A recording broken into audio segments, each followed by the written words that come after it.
ಅವರ ಜೀವನವನ್ನ ಹೆಂಗ್ ನಡೆಸ್ತಾ ಇದ್ದಾರೆ, ಸಮಾಜಕ್ಕೋಸ್ಕರ ಅಥವಾ RSS ಕೆಲಸಕ್ಕೆ ಅಥವಾ RSS ಮಾಡುವ ಬೇರೆ ಬೇರೆ ಪ್ರಾಜೆಕ್ಟ್ಸ್, ಅದನ್ನ ಯಾವ್ದು ಪ್ರಕಲ್ಪಗಳು ಅಂತ ಕರೀತಾರೆ, ಅದಕ್ಕೆ ಸಂಬಂಧಪಟ್ಟಂತೆ ಅವ್ರು ಹೆಂಗ್ ತೊಡಗಿಸ್ಕೊಂಡಿದ್ದಾರೆ, ಅಲ್ಲಿ ಅವರು ಎಷ್ಟು ನಿಸ್ವಾರ್ಥ ಭಾವನೆಯಿಂದ ಇದ್ದಾರೆ, ಅಲ್ಲಿ ಎಷ್ಟು ಸ್ನೇಹ ಭಾವನೆಯಿಂದ ಎಲ್ಲರ ಜೊತೆಯಲ್ಲಿ ಅವರು ಬೆರೆತಿದ್ದಾರೆ, ತಾನು ಅನ್ನುವಂತಹ ಒಂದು ಅಹಂಕಾರವನ್ನ ಅಥವಾ ಇದು ನಾನೇ ಮಾಡಿದೆ ಅಂತ ಹೇಳ್ಕೊಳ್ಳುವ ಮಮಕಾರವನ್ನ ಬಿಟ್ಟು ಅವ್ರು ಹೇಗೆ ತೊಡಗಿಸ್ಕೊಳ್ತಾರೆ ಅನ್ನುವ ಸ್ವಯಂ ಸೇವಕತ್ವದಲ್ಲೇ ಡಾಕ್ಟರ್ ಜಿ ಅವ್ರನ್ನ ನಾವು ನೋಡಬಹುದು. ಹಾಗಾಗಿ ಸಂಘ ಅನ್ನುವುದು ಡಾಕ್ಟರ್ ಜಿ ಅವರ ಒಂದು ಕೃತಿ ರೂಪ ಅನ್ನುವುದನ್ನೇ ಇಟ್ಕೊಂಡು ಹೋವೆ ಶೇಷಾದ್ರಿ ಅವರು ಬಹಳ ವರ್ಷಗಳ ಹಿಂದೆ ಕೃತಿರೂಪ ಸಂಘ ದರ್ಶನ ಅಂತಾನೆ ಒಂದು ಪುಸ್ತಕವನ್ನು ಮಾಡಿದ್ರು. ಡಾಕ್ಟರ್ ಹೆಡ್ಗೇವಾರ್ ಎಪೋಚ್ ಮೇಕರ್ ಅನ್ನುವಂತಹ ಪುಸ್ತಕ ಬಂತು. ಹೋವೆ ಶೇಷಾದ್ರಿ ಅವರು ಇನ್ನೊಂದು ಪುಸ್ತಕವನ್ನು ಬರೆದ್ರು. ಆಮೇಲೆ ರಾಕೇಶ್ ಸಿನ್ಹಾ ಅವರು ಆಧುನಿಕ ಭಾರತದ ಮೇಕರ್ಸ್ ಆಫ್ ಮಾಡರ್ನ್ ಇಂಡಿಯಾ ಅನ್ನುವ ಕೇಂದ್ರ ಸರ್ಕಾರದ ಸೀರೀಸ್ ನಲ್ಲಿ, ರಾಕೇಶ್ ಸಿನ್ಹಾ ದೆಹಲಿಯಲ್ಲಿ ಇರ್ತಕ್ಕಂಥ ಪೊಲಿಟಿಕಲ್ ಸೈನ್ಸ್ ಪ್ರೊಫೆಸರು, ಆಮೇಲೆ ಅವರು ರಾಜ್ಯಸಭಾ ಸದಸ್ಯರು ಆದ್ರು. ಅವರು ಡಾಕ್ಟರ್ ಕೇಶವ ಬಲಿರಾಮ್ ಹೆಡ್ಗೇವಾರ್ ಅಂತ ತುಂಬಾ ಒಂದು ಮೌಲ್ಯಯುತವಾದ ಪುಸ್ತಕವನ್ನ ಬರೆದ್ರು. ಹಳೆ ಕಾಲದ ಡಾಕ್ಯುಮೆಂಟ್ಸ್ ನೆಲ್ಲ ಇಟ್ಕೊಂಡಿದ್ದಾರೆ. ಆದ್ರೂ ಕೂಡ ಸಂಘದಲ್ಲಿ ಇರುವಂತಹ ಪದ್ಧತಿ ಮತ್ತು ಒಟ್ಟಾರೆ ಈ ಹಿಂದೂ ನೆರೇಟಿವ್ ಅಂತ ನಾವೇನ್ ಮಾತಾಡ್ತೀವಿ ಅಥವಾ ಭಾರತೀಯ ಚಿಂತನೆ ಅಂತ ಮಾಡ್ತೀವಿ, ಆ ಸಂದರ್ಭದಲ್ಲಿ ಗುರೂಜಿ ಗೊಳವಲ್ಕರ್ ಅವ್ರನ್ನ ಮಾತನಾಡಿದಷ್ಟು ಅಥವಾ ದೀನದಯಾಳ್ ಉಪಾಧ್ಯಾಯರ ಬಗ್ಗೆ ಮಾತನಾಡಿದಷ್ಟಾಗಿ, ಇನ್ನು ವಿವೇಕಾನಂದರು ಅದೆಲ್ಲ ಸರಿನೇ ಸರಿ, ಅದ್ರ ಬಗ್ಗೆ ಮಾತನಾಡಿದಷ್ಟು ಧಾರಾಳವಾಗಿ ಅಥವಾ ಪದೇ ಪದೇ ಚರ್ಚೆಗೆ ಡಾಕ್ಟರ್ ಹೆಡ್ಗೇವಾರ್ ಅವರ ವಿಚಾರ ಬರುವುದಿಲ್ಲ. ಅದಕ್ಕೆ ಸಂಘನೂ ಕಾರಣ, ಸಂಘದ ಕಾರ್ಯಪದ್ಧತಿ ಕೂಡ ಅದಕ್ಕೆ ಕಾರಣ. ನಾವು ಹೆಚ್ಚು ಹೇಳ್ಕೋಬಾರ್ದು, ನಮ್ ಕೆಲಸದಲ್ಲೇ ಗೊತ್ತಾಗ್ಬೇಕು ಅನ್ನೋದು ಕೂಡ ಒಂದಿದೆ. ಅದು ವಿಪರೀತ ತಿರುಗಿ ಎನ್ಸೈಕ್ಲೋಪೀಡಿಯಾ ಬ್ರಿಟಾನಿಕಾ ಈ ತರ ಪುಸ್ತಕಗಳಿಗೆಲ್ಲ ಹೋದ್ರೆ 1918ರಲ್ಲಿ BS ಮೂಂಜಿ ಅವರು RSS ನ ಸ್ಥಾಪನೆ ಮಾಡಿದ್ರು ಅಂತ ಕೂಡ ಇದೆ. 1925ರಲ್ಲಿ ಮೂಂಜಿ ಅವರು RSS ಸ್ಥಾಪನೆ ಮಾಡಿದ್ರು ಅಂತ ಇಂಗ್ಲಿಷ್ ನ ಬೇಕಾದಷ್ಟು ಘಟಾನುಘಟಿಗಳು ಬರೆದಿರೋ ಪುಸ್ತಕಗಳಲ್ಲಿ ತಪ್ಪಾಗಿ ನಮೂದಾಗಿದೆ. ಹಾಗಾಗಿ ಆ ಹಿನ್ನೆಲೆಯಲ್ಲಿ ಕೂಡ ಒಂದು ಪಬ್ಲಿಕ್ ಪ್ಲಾಟ್ಫಾರ್ಮ್ಗಳಲ್ಲಿ ಮತ್ತೆ ಮತ್ತೆ ಅದನ್ನೇ ಹೇಳಿದ್ದೀನಿ. ಡಾಕ್ಟರ್ ಕೇಶವ ಬಲಿರಾಮ್ ಹೆಡ್ಗೇವಾರ್ ಅವರು ಕೂಡ ಉಳಿದ ದೊಡ್ಡ ಚಿಂತಕರನ್ನ ಹೇಗೆ ನಾವು ಮತ್ತೆ ಮತ್ತೆ ಬೆಳಕಾಗ್ತೀವಿ, ಆ ರೀತಿ ಬೆಳಕಾಕುವ ಅವಶ್ಯಕತೆ ಇದೆ ಅನ್ನೋದು ನನ್ನ ಮಾತಿನ ಒಂದು ಪೀಠಿಕೆ. ಇನ್ನು ಮೊದಲಿಗೆ ಮಾತನಾಡಿದಂತ ಡಾಕ್ಟರ್ ಲೋಹಿಯಾ ಅವರು ಮತ್ತು ಡಾಕ್ಟರ್ ಬಾಬಾ ಸಾಹೇಬ್ ಅಂಬೇಡ್ಕರ್ ವಿಷಯವನ್ನು ಮುಂದುವರಿಸಿ ಹೇಳೋದಾದ್ರೆ, ಅವರಿಬ್ಬರು PhD ಇಂದ ಡಾಕ್ಟರ್ಗಳು. ಅವರು ಅಧ್ಯಯನ ಮಾಡಿ ವಿದೇಶಗಳಲ್ಲಿ ಓದಿ, ಒಬ್ರು ಜರ್ಮನಿಯಲ್ಲಿ, ಇನ್ನೊಬ್ರು ಕೊಲಂಬಿಯಾ ವಿಶ್ವವಿದ್ಯಾಲಯ ಇಂಗ್ಲೆಂಡ್ ಅಲ್ಲೆಲ್ಲ ಅಧ್ಯಯನ ಮಾಡಿ ಡಾಕ್ಟರೇಟ್ ಪದವಿಯನ್ನು ಗ್ರಂಥಗಳನ್ನು ಬರೆದು ಅವರು PhD ಅಂತ ತೆಗೆದುಕೊಂಡವರು. ಇವರು ಆ ತರದ PhD ಮಾಡಿರುವಂತಹ ಡಾಕ್ಟರ್ ಅಲ್ಲ, ಇವರು ವೈದ್ಯರು MBBS ಡಾಕ್ಟರ್. ಹಾಗಾಗಿ ಅದು ಒಂದು ವ್ಯತ್ಯಾಸ. ಮತ್ತು ಅವರಿಬ್ರು ಕೂಡ ಸಮಾಜಶಾಸ್ತ್ರ, ರಾಜ್ಯಶಾಸ್ತ್ರ, ಅರ್ಥಶಾಸ್ತ್ರ, ಇತಿಹಾಸ ಈ ಸಬ್ಜೆಕ್ಟ್ ಗಳನ್ನು ಎಕ್ಸ್ಪರ್ಟ್ ಆಗಿ ಅಧ್ಯಯನ ಮಾಡಿದ್ರೆ, ಅವರು ವಿಜ್ಞಾನಕ್ಕೆ ಸಂಬಂಧಪಟ್ಟ ವೈದ್ಯಕೀಯ ಶಾಸ್ತ್ರ, ಮೆಡಿಕಲ್ ಸೈನ್ಸ್ ನಲ್ಲಿ ಇವರು ಅಧ್ಯಯನ ಮಾಡಿದ್ರು. ಅವರು ಆ ಸಬ್ಜೆಕ್ಟ್ ಗಳನ್ನೆಲ್ಲ ಅಧ್ಯಯನ ಮಾಡಿ ಸಮಾಜದ ಜೊತೆ ತೊಡಗಿಸ್ಕೊಂಡ್ರು. ಆ ಇಬ್ರು ಮಹಾ ವ್ಯಕ್ತಿಗಳು, ಮಹಾಪುರುಷರು. ಇವರು ಕೂಡ ಆ ಸಬ್ಜೆಕ್ಟ್ ಅನ್ನು ಅಧ್ಯಯನ ಮಾಡ್ತಾನೆ ಕ್ರಾಂತಿಕಾರಿ ಹೋರಾಟದಲ್ಲಿ ಅನುಶೀಲನ ಸಮಿತಿಯಲ್ಲಿ ನೋಡಿದ್ರು. ಬಂಗಾಳದಲ್ಲಿ ಅವರು ಅಧ್ಯಯನ ಮಾಡ್ಬೇಕಾದ್ರೆ ಕಲ್ಕತ್ತಾ ಮೆಡಿಕಲ್ ಕಾಲೇಜಿನಲ್ಲಿ ಅನುಶೀಲನ ಸಮಿತಿ ಆ ಕಾಲದ ಬಹಳ ದೊಡ್ಡ ಕ್ರಾಂತಿಕಾರಿ ಸಂಘಟನೆ ಮತ್ತು ತುಂಬಾ ಗುಪ್ತ ಚಟುವಟಿಕೆಗಳು ಮತ್ತು ಸರ್ಕಾರದ ಬೆನ್ನುಮೂಳೆ ಮುರಿಯುವಂತಹ ಕೆಲಸವನ್ನ, ಬ್ರಿಟಿಷ್ನವ್ರನ್ನ ಹೆದರಿಸುವಂತ ಕೆಲಸವನ್ನ ಮಾಡ್ತಿತ್ತು. ಅಲ್ಲಿ ಬೇರೆ ಬೇರೆ ಹಂತಗಳಲ್ಲಿ ಟ್ರೈನಿಂಗ್ ಅನ್ನ ಅಥವಾ ದೀಕ್ಷೆಯನ್ನ ಕೊಡ್ತಾ ಇದ್ರು. ಯಾವ ತುಂಬಾ ಕಠಿಣವಾದಂತ ದೀಕ್ಷೆ ಅಂತ ಕರೀಬಹುದು, ಅದು ಇವ್ರಿಗೆ ಮೊದಲ ಹಂತದಲ್ಲೇ ಸಿಕ್ತು ಡಾಕ್ಟರ್ ಹೆಡ್ಗೇವಾರ್ ಅಂತ ಹೇಳಿದ್ರೆ, ಅವರು ಎಷ್ಟು ಇದರ ಕ್ರಾಂತಿಕಾರಿ ಚಟುವಟಿಕೆ ಆಕ್ಟಿವಿಟಿನಲ್ಲಿ ಎಷ್ಟು ಅವ್ರು ಗಂಭೀರವಾಗಿದ್ರು ಮತ್ತು ಅವ್ರನ್ನ ಉಳಿದವ್ರು ಎಷ್ಟು ಗಂಭೀರವಾಗಿ ತೆಗೆದುಕೊಂಡಿದ್ರು ಅನ್ನೋದು ನಮಗೆ ಗೊತ್ತಾಗುತ್ತೆ. ಆಗ್ಲೇ ಅವ್ರಿಗೆ ತ್ರೈಲೋಕ್ಯನಾಥ ಚಕ್ರವರ್ತಿ ಎನ್ನುವ ದೊಡ್ಡ ಕ್ರಾಂತಿಕಾರಿಯ ಪರಿಚಯ ಆಗುತ್ತೆ. ಕೊನೆ ತನಕ ಸ್ನೇಹ ಮುಂದುವರಿಯುತ್ತೆ. ನೇತಾಜಿ ಸುಭಾಷ್ ಚಂದ್ರ ಬೋಸ್ ಜೊತೆ ಕೂಡ ಇದ್ದಂತ ವ್ಯಕ್ತಿ ತ್ರೈಲೋಕ್ಯನಾಥ ಚಕ್ರವರ್ತಿ. ಈ ಹಿನ್ನೆಲೆಯನ್ನು ನೋಡಿದಾಗ ಡಾಕ್ಟರ್ ಹೆಡ್ಗೇವಾರ್ ಅವರ ಜೀವನ ಮತ್ತು ಅವರ ಕಾರ್ಯಶೈಲಿಗೂ ಡಾಕ್ಟರ್ ರಾಮಮನೋಹರ್ ಲೋಹಿಯಾ ಮತ್ತು ಡಾಕ್ಟರ್ ಅಂಬೇಡ್ಕರ್ ಅವರ ಕಾರ್ಯಶೈಲಿಗೂ ತುಂಬಾ ವ್ಯತ್ಯಾಸ ಇದೆ. ಈಗ ನಾವು ಅವರ ಜೀವನದ ಘಟನೆಗಳನ್ನು ಹೇಳೋದು ನಮ್ಮ ಇವತ್ತಿನ ಉಪನ್ಯಾಸದ ಉದ್ದೇಶ ಅಲ್ಲ. ಅದು ಓದೇ ಇರ್ತೀರಾ ಅಥವಾ ಸಿಕ್ಕತ್ತೆ ಓದ್ಬೋದು, ಪ್ರಾಸಂಗಿಕವಾಗಿ ಹೇಳಬಲ್ಲೆ ಅಷ್ಟೇ. ಮುಖ್ಯವಾಗಿ ಏನು ಅಂತ ಹೇಳಿದ್ರೆ, ರಾಜಾರಾಮ್ ಮೋಹನ್ ರಾಯ್ ಕಾಲದಿಂದ ಶುರುವಾದಂತಹ ಒಂದು ಹಿಂದೂ ಸಮಾಜವನ್ನ ಪುನರುತ್ಥಾನ ಮಾಡುವುದು ಅಥವಾ ಸಮಾಜವನ್ನು ಬದಲಾವಣೆ ಮಾಡುವ, ಸುಧಾರಣೆ ಮಾಡುವ ಒಂದು ಹೋರಾಟ ನಾನಾ ಮುಖಗಳಲ್ಲಿ ನಮ್ಮ ದೇಶದಲ್ಲಿ ನಡೀತು. ಅದು ಜ್ಯೋತಿ ಬಾಪುಲೆ ಅವ್ರ ಮೂಲಕ ನಡೀತು, ಪ್ರಾರ್ಥನಾ ಸಮಾಜ, ಬ್ರಹ್ಮ ಸಮಾಜ, ಆರ್ಯ ಸಮಾಜ. ದಯಾನಂದ ಸರಸ್ವತಿಗಳು 1875 ಮುಂಬೈನಲ್ಲಿ ಆರ್ಯ ಸಮಾಜವನ್ನು ಸ್ಥಾಪನೆ ಮಾಡಿದ್ರು. ವೇದಗಳನ್ನ ಎಲ್ಲ ಜಾತಿಯವರು, ಹಿಂದೂಗಳು ಎಲ್ಲರೂ ಓದಬೇಕು, ಸ್ತ್ರೀಯರು ಕೂಡ ವೇದಗಳನ್ನ ಅಭ್ಯಾಸ ಮಾಡಬೇಕು ಅನ್ನುವ ರೀತಿಯ ಒಂದು ಚಳುವಳಿ ನಡೀತು. ಮತ್ತು ಬಾಲ್ಯ ವಿವಾಹ, ಆಮೇಲೆ ವಿಧವಾ ಪುನರ್ವಿವಾಹ, ಬಾಲ್ಯ ವಿವಾಹ ನಿಷೇಧ ಮತ್ತು ವಿಧವಾ ಪುನರ್ವಿವಾಹ ಇತ್ಯಾದಿ ವಿಷಯಗಳು ಆ ಕಾಲದ ಒಂದು ಟ್ರೆಂಡ್ ಅಲ್ಲಿ ಬಹಳ ಬಂತು. ಮತ್ತು ನಮ್ಮ ಶಾಸ್ತ್ರಗಳು, ನಮ್ಮ ಸಂಸ್ಕೃತದಲ್ಲಿ ಅಥವಾ ಬಂಗಾಳಿಲಿ ಅಥವಾ ಮರಾಠಿಲಿ, ಕನ್ನಡದಲ್ಲಿ ಇರುವಂತಹ ಸಾಹಿತ್ಯವನ್ನ ನಾವು ಅನುವಾದ ಮಾಡಬೇಕು, ಸಾಮಾನ್ಯವಾದ ಓದುಗರ ಒಂದು ವಾಚಕ ವರ್ಗವನ್ನು ಉಂಟು ಮಾಡಬೇಕು ಅಂತ ಕೂಡ ಒಂದು ಮೂಮೆಂಟ್ ಯಾವುದು ಮುಂದಕ್ಕೆ ನಾವು ಲೈಬ್ರರಿ ಮೂಮೆಂಟ್ ಅಂತ ಆಯ್ತು. ಅದಕ್ಕೆ ಮೂಲದ ಕೆಲಸಗಳು ಕೂಡ ಅವಾಗ ಆಯ್ತು. ಅದರ ಜೊತೆಯಲ್ಲೇ ಪ್ರೆಸ್ ಕೂಡ ಬಂತು, ಪ್ರಿಂಟಿಂಗ್ ಪ್ರೆಸ್. ಆ ಕಾಲದ ಬಹಳ ದೊಡ್ಡ ಉಪಲಬ್ಧಿ ಪ್ರಿಂಟಿಂಗ್ ಪ್ರೆಸ್. ಪ್ರಿಂಟಿಂಗ್ ಪ್ರೆಸ್ ಬಂದ್ಮೇಲೆ ಪ್ರಿಂಟಿಂಗ್ ಪ್ರೆಸ್ಗೆ ವಾರ ವಾರ ಕಥೆ ಬರೆಯೋದು, ಕಾದಂಬರಿ ಬರೆಯೋದು, ಪುಟ ತುಂಬಿಸ್ಬೇಕು. ಇಲ್ಲಿ ನ್ಯೂಸ್ ಪೇಪರ್ ಇರೋರಿಗೆಲ್ಲ ಗೊತ್ತಿದೆ ಕಷ್ಟ, ಅದನ್ನ ಮಾಡ್ಬೇಕು. ಜೊತೆಗೆ ಆ ಪೇಪರ್ಗಳಿಗೆ ಒಂದು ಇಂಟೆಲೆಕ್ಚುಯಲ್ ಆಗಿರೋ ಪೊಸಿಷನಿಂಗ್, ವೈಚಾರಿಕವಾದ ಒಂದು ನಿಲುವಿಟ್ಟು ಪೇಪರ್ಗಳು ಅನ್ನುವುದು ಆ ಕಾಲದ ಪತ್ರಿಕೋದ್ಯಮ. ಈ ಕಾಲದ ಪತ್ರಿಕೋದ್ಯಮನ ಅದ್ರ ಜೊತೆ ಹೋಲಿಸಕ್ಕಾಗದೇ ಇಲ್ಲ. ನಮ್ಮ ಕಾಲದ ಪತ್ರಿಕೋದ್ಯಮನೇ ಬೇರೆ ತರ. ನಾವು ಈಗ ಓದುತ್ತಿರುವಂತದ್ದು ಬೆಳವಣಿಗೆ ಪತ್ರಿಕೆಗಳು ಒಂದು ವಿಚಾರಕ್ಕೋಸ್ಕರ ತಮ್ಮನ್ನ ಸೀಮಿತ ಮಾಡ್ಕೊಂಡಿವೆ ಅಥವಾ ನಿಷ್ಠವಾಗಿದೆ. ಉಳಿದಿದ್ದೆಲ್ಲ ಒಂದು ಬಿಸ್ನೆಸ್ ಮಾಡೆಲ್ ಅಲ್ಲಿ ನಡೆಯುತ್ತೆ. ಹಾಗಿರ್ಲಿಲ್ಲ. ಹಾಗಾಗಿ ಒಂದು ಸಮಾಜ ಕಾರ್ಯದಲ್ಲಿ ಮತ್ತು ರಾಷ್ಟ್ರದ ಪುನರ್ ನಿರ್ಮಾಣದಲ್ಲಿ ಪತ್ರಿಕೆಗಳಿಗೂ ಒಂದು ಬಹಳ ದೊಡ್ಡ ಪಾತ್ರ ಅನ್ನೋದು ಒಂದು. ಇನ್ನೊಂದು, ಬಂಗಾಳದಲ್ಲಿ, ಪಂಜಾಬ್ನಲ್ಲಿ, ಕರ್ನಾಟಕದಲ್ಲಿ, ತಮಿಳುನಾಡಲ್ಲಿ, ಮಹಾರಾಷ್ಟ್ರದಲ್ಲಿ ಎಲ್ಲ ಕಡೆ ಸಂಘಗಳು, ಸಭೆಗಳು, ಸಮಿತಿಗಳು, ಸಮಾಜಗಳು ಅಂತ 4 ರೀತಿ ಉಟ್ಕೊಳ್ತು. ಸಂಘಗಳು ಉಟ್ಕೊಳ್ತು, ಬೇರೆ ಬೇರೆ ಸಂಘಗಳು. ಆಮೇಲೆ ಸಭೆಗಳು, ಪ್ರಾರ್ಥನಾ ಸಭಾ ಅಲ್ಲಿಂದ ಹಿಡಿದು ಹಿಂದೂ ಮಹಾಸಭಾ, ಸಭಾ ಅನ್ನೋ ಹೆಸರಿನಲ್ಲಿ ಬೇಕಾದಷ್ಟು ಸಂಸ್ಥೆಗಳು ಉಟ್ಕೊಂಡು. ಇನ್ನು ವಿವೇಕಾನಂದರ ಕಾರಣದಿಂದಾಗಿ, ಬ್ರಹ್ಮಾನಂದರ ಕಾರಣದಿಂದಾಗಿ ಮಿಷನ್ ಅಥವಾ ಆಶ್ರಮ, ರಾಮಕೃಷ್ಣ ಆಶ್ರಮ, ರಾಮಕೃಷ್ಣ ಮಿಷನ್ ಅನ್ನುವಂತಹ ರೀತಿಯ ಚಟುವಟಿಕೆಗಳು ಕೂಡ ಒಂದಷ್ಟು ನಿರ್ಮಾಣ ಆಯಿತು. ಇದು ಕ್ರಾಂತಿಕಾರಿಗಳ ಹೋರಾಟದ ಸಂಘಟನೆಗಳನ್ನು ಬಿಟ್ಟು, ಒಂದು ಸಾವರ್ಕರ್ ಅವರು ಮಾಡಿದಂತಹ ವಿನೋ ಭಾರತ್ ಸೊಸೈಟಿ ಅಂಥದ್ದು ಹೋರಾಟಗಳನ್ನ, ಸ್ವಗರ ಪಕ್ಷ ಅದನ್ನು ಬಿಟ್ಟು ಉಳಿದಂತೆ ಕ್ರಾಂತಿಕಾರಿ ಅಲ್ಲದ ಆದ್ರೆ ಸಾಮಾಜಿಕವಾಗಿ, ಸಾಂಸ್ಕೃತಿಕವಾಗಿ ತೊಡಗಿಸಿಕೊಳ್ಳುವಂತಹ ಅನೇಕ ಸಂಘಟನೆಗಳು, ಸಂಸ್ಥೆಗಳು ಆ ಕಾಲದಲ್ಲಿ ತುಂಬಾ ಬರ್ತನೆ ಇದೆ. ಕಾಲದ ದೊಡ್ಡ ಒಂದು ವಿಶೇಷವಾದ ಲಕ್ಷಣ ಅಂತ ಹೇಳ್ಬೋದು. ಅವತ್ತು ಹೋಲಿಸಿದ್ರೆ ಇವತ್ತೊಂದು ಆ ಪ್ರಮಾಣದಲ್ಲಿ ಅನ್ಸೋದಿಲ್ಲ ನಮ್ಗೆ. ಅದನ್ನ ನಾವು ನೋಡ್ಬೋದು. ಈ ಎಲ್ಲ ಹಿನ್ನೆಲೆಗಳಿಂದ ಬಂದಂತವ್ರು ಏನನ್ನಿಸ್ತು ಅಂದ್ರೆ, ಅಂದ್ರೆ before coming to doctor ji ಅಥವಾ ಡಾಕ್ಟರ್ ಹೆಡ್ಗೇವಾರ್, ಸಮಾಜದಲ್ಲಿ ಬದಲಾವಣೆ ಮಾಡಬೇಕು ಅನ್ನೋದು ನಿಶ್ಚಿತ. ಸಮಾಜದಲ್ಲಿ ಬದಲಾವಣೆ ಆಗ್ಬೇಕಾದ್ರೆ ಸಾಮೂಹಿಕವಾದ ಬದಲಾವಣೆ ಆಗ್ಬೇಕು. ಅಂದ್ರೆ ಇನ್ಫ್ಲೂಯೆನ್ಸಿಂಗ್ ದಿ ಮಾಸಸ್. ಅದು ಕ್ಲಾಸ್ ಆಗ್ಬೋದು, ನೀವು ಸಿನಿಮಾ ಭಾಷೆಯಲ್ಲಿ ಹೇಳೋದಾದ್ರೆ, ಅಥವಾ ಮಾಸ್ ಆಗ್ಬೋದು.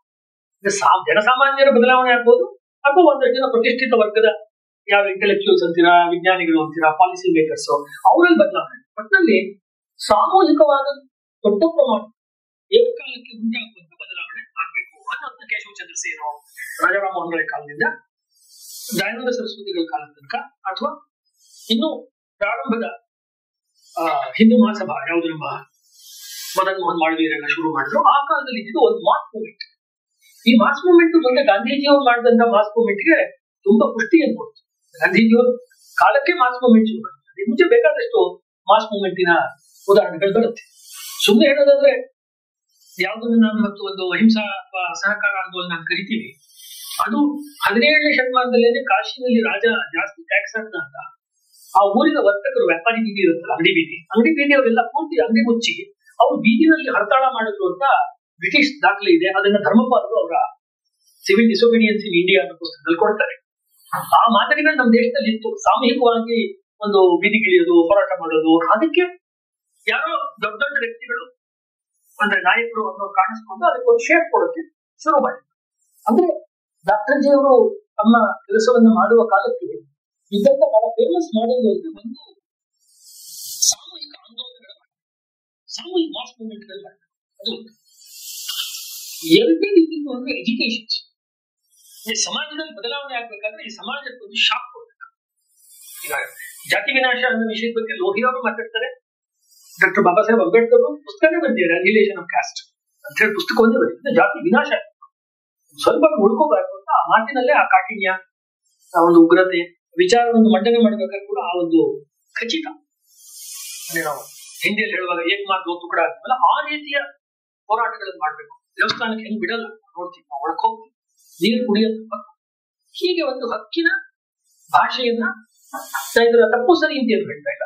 ಇದಕ್ಕೂ ಅದಕ್ಕೂ ಇರುವ ಕ್ವಾಲಿಟೇಟಿವ್ ವ್ಯತ್ಯಾಸ ಮಾತ್ರ ಹೇಳ್ತಾ ಇದ್ದಾರೆ. ಇವ್ರನ್ನ ಅರ್ಥ ಮಾಡ್ಕೊಳ್ಳೋದಿಕ್ಕೆ ಯಾವುದು ಉಪಯುಕ್ತ ಆಗ್ಬೋದು. ಡಾಕ್ಟರ್ ಹೆಡ್ಗೇವಾರ್ ಅವರು ಆ ರೀತಿಯ ದಾರಿನಲ್ಲಿ ಹೋಗ್ಲಿಲ್ಲ ಅಂತ ನಾನು ಹೇಳ್ತೀನಿ. ಇದುವರೆಗೂ ಯಾವ ಮಾದರಿಗಳನ್ನು ನಾನು ಹೇಳಿದೆ, ಒಂದು ಸಾಮೂಹಿಕ ಜನಾಂದೋಲನವನ್ನ ಏಕದಂ ಕಟ್ಟೋದಾಗ್ಲಿ ಅಥವಾ ಸಂಘರ್ಷಾತ್ಮಕವಾದ ಮತ್ತು ಹಕ್ಕಿನ ಭಾಷೆಯಲ್ಲಿ ಮಾತನಾಡುವ ಮಾದರಿಯನ್ನು ಅವರು ಆಯ್ಕೆ ಮಾಡಿಕೊಳ್ಳಿಲ್ಲ ಅನ್ನೋದೇ ಅವರ ಒಂದು ಕಾರ್ಯಶೈಲಿ, ಅವರ ಒಂದು ವೈಚಾರಿಕ ಹಿನ್ನೆಲೆಯ ಒಂದು ವಿಶೇಷವಾದ ಲಕ್ಷಣ ಅಂತ ನಾವು ಗುರುತಿಸ್ಬೇಕು. ಈ ಲಕ್ಷಣವನ್ನ ಅವ್ರು ಎಲ್ಲಿಂದ ಪಡೆದ್ರು? ಇದು ಯಾವಾಗಲೂ ಒಂದು $1 ಬಿಲಿಯನ್ ಪ್ರಶ್ನೆ. ಡಾಕ್ಟರ್ ಜಿ ಅವರು ಇಷ್ಟು ಯಶಸ್ವಿಯಾದ ಒಂದು 100 ವರ್ಷಗಳ ಸಂಘಟನೆಯನ್ನ ಕಟ್ಟಿದ್ರು. ಅದರ ಮೂಲಕ ಎಷ್ಟೋ ಲಕ್ಷಾಂತರ ಪ್ರಾಜೆಕ್ಟ್ಗಳು ಮತ್ತೊಂದು ಎಲ್ಲ ನಡೀತಾ ಇದೆ. ಮತ್ತೆ ಇಲ್ಲಿ ಯಾರಿಗೂ ₹1 ದುಡ್ಡು ಕೊಡಲ್ಲ, ಸಂಬಳ ಕೊಡಲ್ಲ, ಎಲ್ಲ ಅವರವರೇ ಬರಬೇಕು ಅಲ್ವಾ? ಈ ಮಾಡೆಲ್ ನ ಎಲ್ಲಿ ತಗೊಂಡ್ ಬಂದ್ರು, ಈ ಸ್ವಯಂ ಸೇವಕರ ಮಾಡೆಲ್ ನ ಎಲ್ಲಿಂದ ತಗೊಂಡ್ ಬಂದ್ರು ಅಂತ ತುಂಬಾ ಜನ ಈ ಕಾಲದಲ್ಲಿ ಯೋಚನೆ ಮಾಡಿರ್ತಾರೆ. ಈ ಕಾಲದಲ್ಲಿ ಯೋಚನೆ ಮಾಡ್ತಿಲ್ಲ. ಅವ್ರ ಕಾಲದಲ್ಲಿ ಅವರು ದೇಹ ಬಿಟ್ಟರಲ್ಲ, ಅಂದ್ರೆ ಅವರ ದೇಹತ್ಯಾಗ ಆದಾಗ ಬೇರೆ ಬೇರೆ ಪತ್ರಿಕೆಗಳು ಅವರ ಬಗ್ಗೆ ಬರೆದಿರುವಂತಹ ಮಾತುಗಳಿದೆ ಅಲ್ವಾ, ಆ ಮಾತುಗಳಲ್ಲಿ ನಾವು ಕಟ್ತಾರೆ. ಅಂದ್ರೆ ನಾನು ಅವರ ಜೀವನದ ಅಂತ್ಯದಿಂದ ನಾನು ಉಪನ್ಯಾಸ ಆರಂಭ ಮಾಡ್ತಾ ಇದ್ದೀನಿ. ಡಾಕ್ಟರ್ ಜಿ ಅವರು ತೀರ್ಕೊಂಡಾಗ ಜ್ಯೇಷ್ಠ ಬಹುಳ ಬಿದಿಗೆ ಅವ್ರು ತೀರ್ಕೊಂಡ. ಆಮೇಲೆ ಅವರ ಒಂದು ನಾಗಪುರದಲ್ಲಿ ಭಾರಿ ಮಳೆ, ಅಂತಿಮ ದರ್ಶನ ಆಯ್ತು. 4 ಗಂಟೆ ಹಿಡಿಸ್ತು ಚಿತಾಗಾರಕ್ಕೆ ಹೋಗೋದಕ್ಕೆ, ಅದೆಲ್ಲ ಆಯ್ತು. ಅದನ್ನ ನೋಡಿ ಒಂದು ನ್ಯೂಸ್ ಪೇಪರ್ ಬರೆಯುತ್ತೆ, ಪೂನಾದಿಂದ ಬರ್ತಾ ಇದ್ದಂತ ಮರಾಠ ಪತ್ರಿಕೆ ಒಂದ್ ಮಾತು ಹೇಳುತ್ತೆ, ಇವರನ್ನ ಹಿಂದೂ ರಾಷ್ಟ್ರದ ಪ್ರವಾದಿ. ಆಮೇಲೆ ಇನ್ನೊಂದು ಮಾತನ್ನ ಅದರಲ್ಲೇ ಬರೀತಾ ಹೇಳ್ತಾರೆ ಆ ಸಂಪಾದಕೀಯದಲ್ಲಿ, ನಾವೇನೋ ನಿಸ್ವಾರ್ಥ ಎಂಬ ಪದವನ್ನು ಬಳಸುತ್ತೇವೆ, ಅದಕ್ಕೆ ಡಾಕ್ಟರ್ ಹೆಡ್ಗೇವಾರರ ಬದುಕು ಪ್ರಕಟ ರೂಪ ನೀಡಿದೆ. ಅಂದ್ರೆ ಅದರ ಎಕ್ಸ್ಪ್ರೆಷನ್ ನಿಸ್ವಾರ್ಥ ಜೀವನಕ್ಕೆ. ಈ ಮಾತು ನನಗೆ ಬಹಳ ಸ್ಫೂರ್ತಿ. ತಮ್ಮ ರೀತಿ ನೀತಿಗಳಿಂದ ಮತ್ತು ನಿಸ್ವಾರ್ಥ ಜೀವನದ ಕಾರಣಗಳಿಂದಾಗಿ ಅವರು ಮಹಾರಾಷ್ಟ್ರದ ಸಂತ ಕವಿ ಹಾಗೂ ನಾಯಕರಾಗಿದ್ದ ರಾಮದಾಸರಂತಿದ್ದರು. ಸಮರ್ಥ ರಾಮದಾಸರ ಆದ್ಮೇಲೆ ಆ ರೀತಿ ಬದುಕಿದವರು ಅಂದ್ರೆ ಡಾಕ್ಟರ್ ಹೆಡ್ಗೇವಾರ್ ಅಂತ ಹೇಳಿ ಮರಾಠ ಪತ್ರಿಕೆ ಬರೆಯಿತು. ಇವಾಗ 15 ವರ್ಷಗಳ ಹಿಂದೆ ಕೇಶವ ಕೃಪಾದಲ್ಲಿ ಒಂದು ಡಾಕ್ಟರ್ ಜಿ ಬಗ್ಗೆನೆ ಒಂದು ಸೆಮಿನಾರ್ ತರ ಆಗಿತ್ತು. ಆಗ ನಾನು ಇದೇ ವಿಷಯ ಇಟ್ಕೊಂಡೆ ಮಾತಾಡಿದ್ದೆ. ಎಲ್ಲಿ ಈ ಕೊಟೇಶನ್ ನನಗೆ ಸಿಕ್ಕಿರ್ಲಿಲ್ಲ, ಯಾಕಂದ್ರೆ ಪುಸ್ತಕ ಬಂದಿರಲಿಲ್ಲ. ನಾನು ನನ್ನ ಇಂಟ್ಯೂಷನ್ ಇಂದ ಮಾತಾಡಿದ್ದೆ ಅಷ್ಟೇ.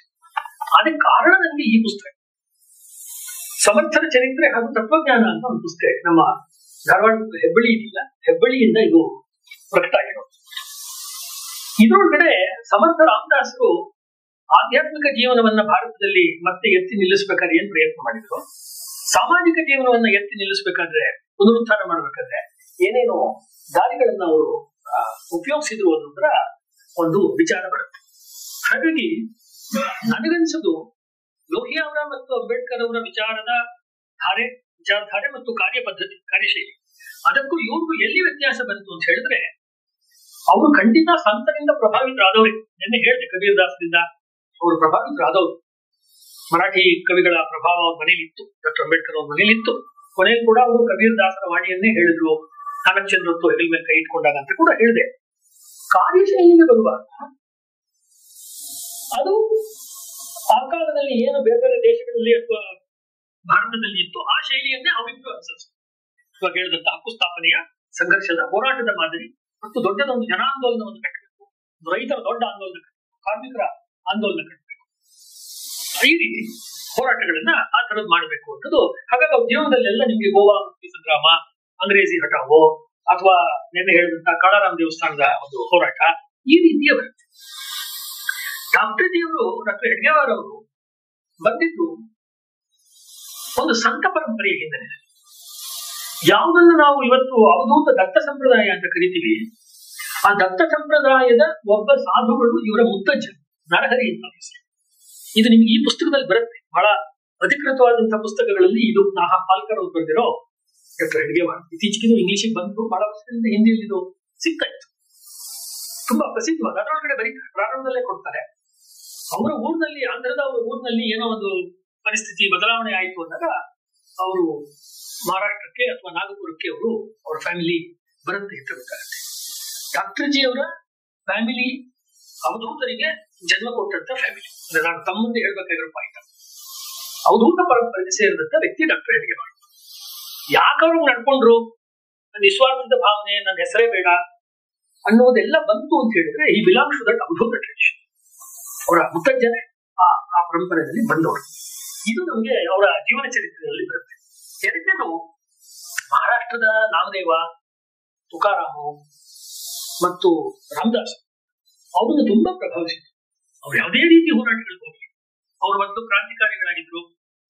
ಆಮೇಲೆ ಅವರು ಲೋಕಮಾನ್ಯ ತಿಲಕರದು, ಅದು ಅದೇನೆ, ಲೋಕಮಾನ್ಯ ತಿಲಕರ ತಿಲಕವಾದಿ ಅಂತ ಕರೆಯೋದಾದ್ರೆ ತಿಲಕಿಸಂ, ತಿಲಕೈಟ್ ಆದ್ರೆ ಅವರು ತಿಲಕವಾದಿಯಾಗಿ ತಿಲಕರ ವಿಚಾರಗಳನ್ನು ಅವರು ಮುಂದಕ್ಕೆ ತಗೊಂಡು ಗಾಂಧೀಜಿಯವರಿಂದ ಅವರು ಪ್ರಭಾವಿತರಾಗಿ ಗಾಂಧಿವಾದಿಗಳಾದವರು. ರಾಕೇಶ್ ಕೂಡ ಅದನ್ನೇ ಬರೀತಾರೆ, ತಿಲಕವಾದದಿಂದ ಅವ್ರನ್ನ ಗಾಂಧಿವಾದದ ಕಡೆ ಹೋದ್ರು ಅಂತ ಹೇಳ್ಬೋದು ಅಂತೇಳಿ. ಇದೆಲ್ಲವನ್ನು ಮಾಡ್ಕೊಂಡ್ಮೇಲೆ ಅವರಿಗೆ ಬಂದಂತ ಒಂದು ಸ್ಪಷ್ಟವಾದಂತ ಅಭಿಪ್ರಾಯ ಏನು ಅಂತ ಹೇಳಿದ್ರೆ, ಆಗ ನಡೆಯುತ್ತಿರುವ ಹೊರಗಡೆ ಏನೋ ನಡೆಯುವ ಕ್ರಿಯೆಗೆ ಪ್ರತಿಕ್ರಿಯೆ ಕೂಡ, ಅಂದ್ರೆ ಸಮಾಜದಲ್ಲಿ ಅಸ್ಪೃಶ್ಯತೆ ಇದೆ, ಅದನ್ನು ಹೋಗ್ಲಾಡ್ಸೋದಕ್ಕೋಸ್ಕರ ನಾವೊಂದು ಯಾವುದೋ ಒಂದು ಇನ್ನೊಂದು ದಾರಿಯಲ್ಲಿ ಮತ್ತೊಂದೇನೋ ಸಮಸ್ಯೆ ಇದೆ, ಅದಕ್ಕೆ ತಕ್ಷಣ ನಾವು ರಿಯಾಕ್ಷನ್ ಆಗಿ ಏನೋ ಒಂದು ಮಾಡ್ತೀವಿ. ಇದು ಉಪಯೋಗ ಆಗೋದಿಲ್ಲ. ಬಹಳ ಮುಖ್ಯವಾದ ಪಾಯಿಂಟ್. ಅವರ ಭಾರತೀಯ ಸಂಸ್ಕೃತಿ ಕಥನವನ್ನು ಅರ್ಥ ಮಾಡ್ಕೋಬೇಕಾದ್ರೆ ಡಾಕ್ಟರ್ ಹೆಡ್ಗೇವಾರ್ ಅವರು ಏನೋ ಒಂದು ಮೊದಲು ನಡೆಯುತ್ತೆ, ಅದಕ್ಕೆ ರಿಯಾಕ್ಷನ್ ತರ ನಾನು ಮಾಡ್ತೀನಿ ಅಂದ್ರೆ, ನಾನು ಹೊರಗಿನ ವ್ಯಕ್ತಿ ಅವನ ಶತ್ರುಡೆಯಲ್ಲಿ ಅಥವಾ ಹೊರಗಿನ ಒಂದು ಕಿರಿಕಿರಿಯಲ್ಲಿ ಯಾವುದೋ ಒಂದು ಅದು ನಡೆದಾಗ ನಾನು ರಿಯಾಕ್ಷನ್ ಅದನ್ನ ಮಾಡ್ಬೋದು. ಯಾವಾಗ ಮಳೆಗಾಲದಲ್ಲಿ ಪ್ರವಾಹ ಬರುತ್ತೆ, ಮಳೆಗಾಲ ಬಂದಮೇಲೆ ನಾವು ಪ್ರವಾಹದ ಕೆಲಸ ಮಾಡ್ತೀವಿ, ಅವಾಗ ಬರಪೀಡಿತ ಪ್ರದೇಶ ಅಥವಾ ಪ್ರವಾಹದ ಜಾಗಕ್ಕೂ ಕೆಲಸ ಮಾಡೋದು ನೈಸರ್ಗಿಕವಾದ ಏರ್ಪೇರುಗಳಾಗೋಗುತ್ತೆ. ಆದ್ರೆ ಮನುಷ್ಯ ಸ್ವಭಾವದಲ್ಲಿ ಆಗಲ್ಲ. ಶಾಶ್ವತವಾಗಿರುವಂತ ಮನುಷ್ಯನ ಅಥವಾ ಹಿಂದೂಗಳ ಕೆಲವು ದೌರ್ಬಲ್ಯಗಳಿದ್ದಾವೆ. ಅದನ್ನು ನಾವು ಅಡ್ರೆಸ್ ಮಾಡಿದ್ರೆ ಮೇಲ್ಮೇಲಿಗೆ ಕಾಣಿಸುವಂತ ಉದಾಹರಣೆಗಳು ಅಥವಾ ಘಟನೆಗಳಿಗೆ ನಾವು ರಿಯಾಕ್ಟ್ ಮಾಡ್ತಾ ಹೋದ್ರೆ ಏನು ಅದರಿಂದ ಹೆಚ್ಚು ಉಪಯೋಗ ಆಗುತ್ತೆ.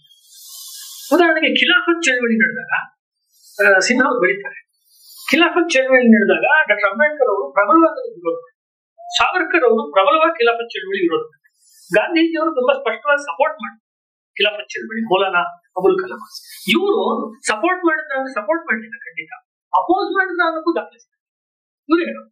ಯಾಕೆ ಅಂದ್ರೆ ಅದು ಎಲ್ಲಾದ್ರೂ ನಡ್ಕೊಳ್ಳಿ, ನಾನು ಆಕ್ಷನ್ ರಿಯಾಕ್ಷನ್ ಅಂತ ಹೇಳಿದ್ರೆ ಎಲ್ಲ ಏನಾದ್ರು ನಡೀಲಿ, ಫೈನಲಿ ಅದರ ಪರಿಣಾಮ ಆಗೋದು ನಾಗ್ಪುರದಲ್ಲೋ ಪೂನಾದಲ್ಲೋ ಇರುವಂತ ಹಿಂದೂ ಮಹಿಳೆಯರು ಹಿಂದೂ ಪುರುಷರ ಮೇಲೆ ಸಮಸ್ಯೆ ಆಗುತ್ತೆ, ಅಥವಾ ಹಿಂದೂ ದೇವಾಲಯಗಳ ಮೇಲೆ ಸಮಸ್ಯೆ.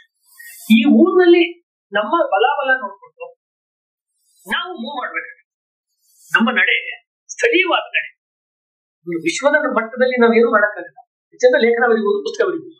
ಇಲ್ಲಿ ನಮ್ಮೂರ್ನಲ್ಲಿ ಆಗೋದನ್ನು ತಡೆಯೋದು ಹಿಂಗೆ, ನಮ್ಮೂರ್ನಲ್ಲಿ ಒಂದು ದೇವಸ್ಥಾನ ನಾಶ ಆಗ್ಬಾರ್ದು, ನಮ್ಮೂರ್ನಲ್ಲಿ ಒಂದು ಗೋವನ್ನು ಕತ್ತರಿಸಬಾರ್ದು ಅಂತ ಆದ್ರೆ ಅದಕ್ಕೆ ಸರ್ಕಾರ ಏನಾದ್ರು ಒಂದು ಶಾಂತಿ ಸ್ಥಾಪನೆ ಒಂದು ತಂಡ ಮಾಡಿದ್ರೆ ಅದ್ರಲ್ಲಿ ಎಲ್ಲಾ ಕಡೆ ಡಾಕ್ಟರ್ ಜಿ ಅವರು ಇರ್ತಾನೆ ಇರ್ಬೇಕು.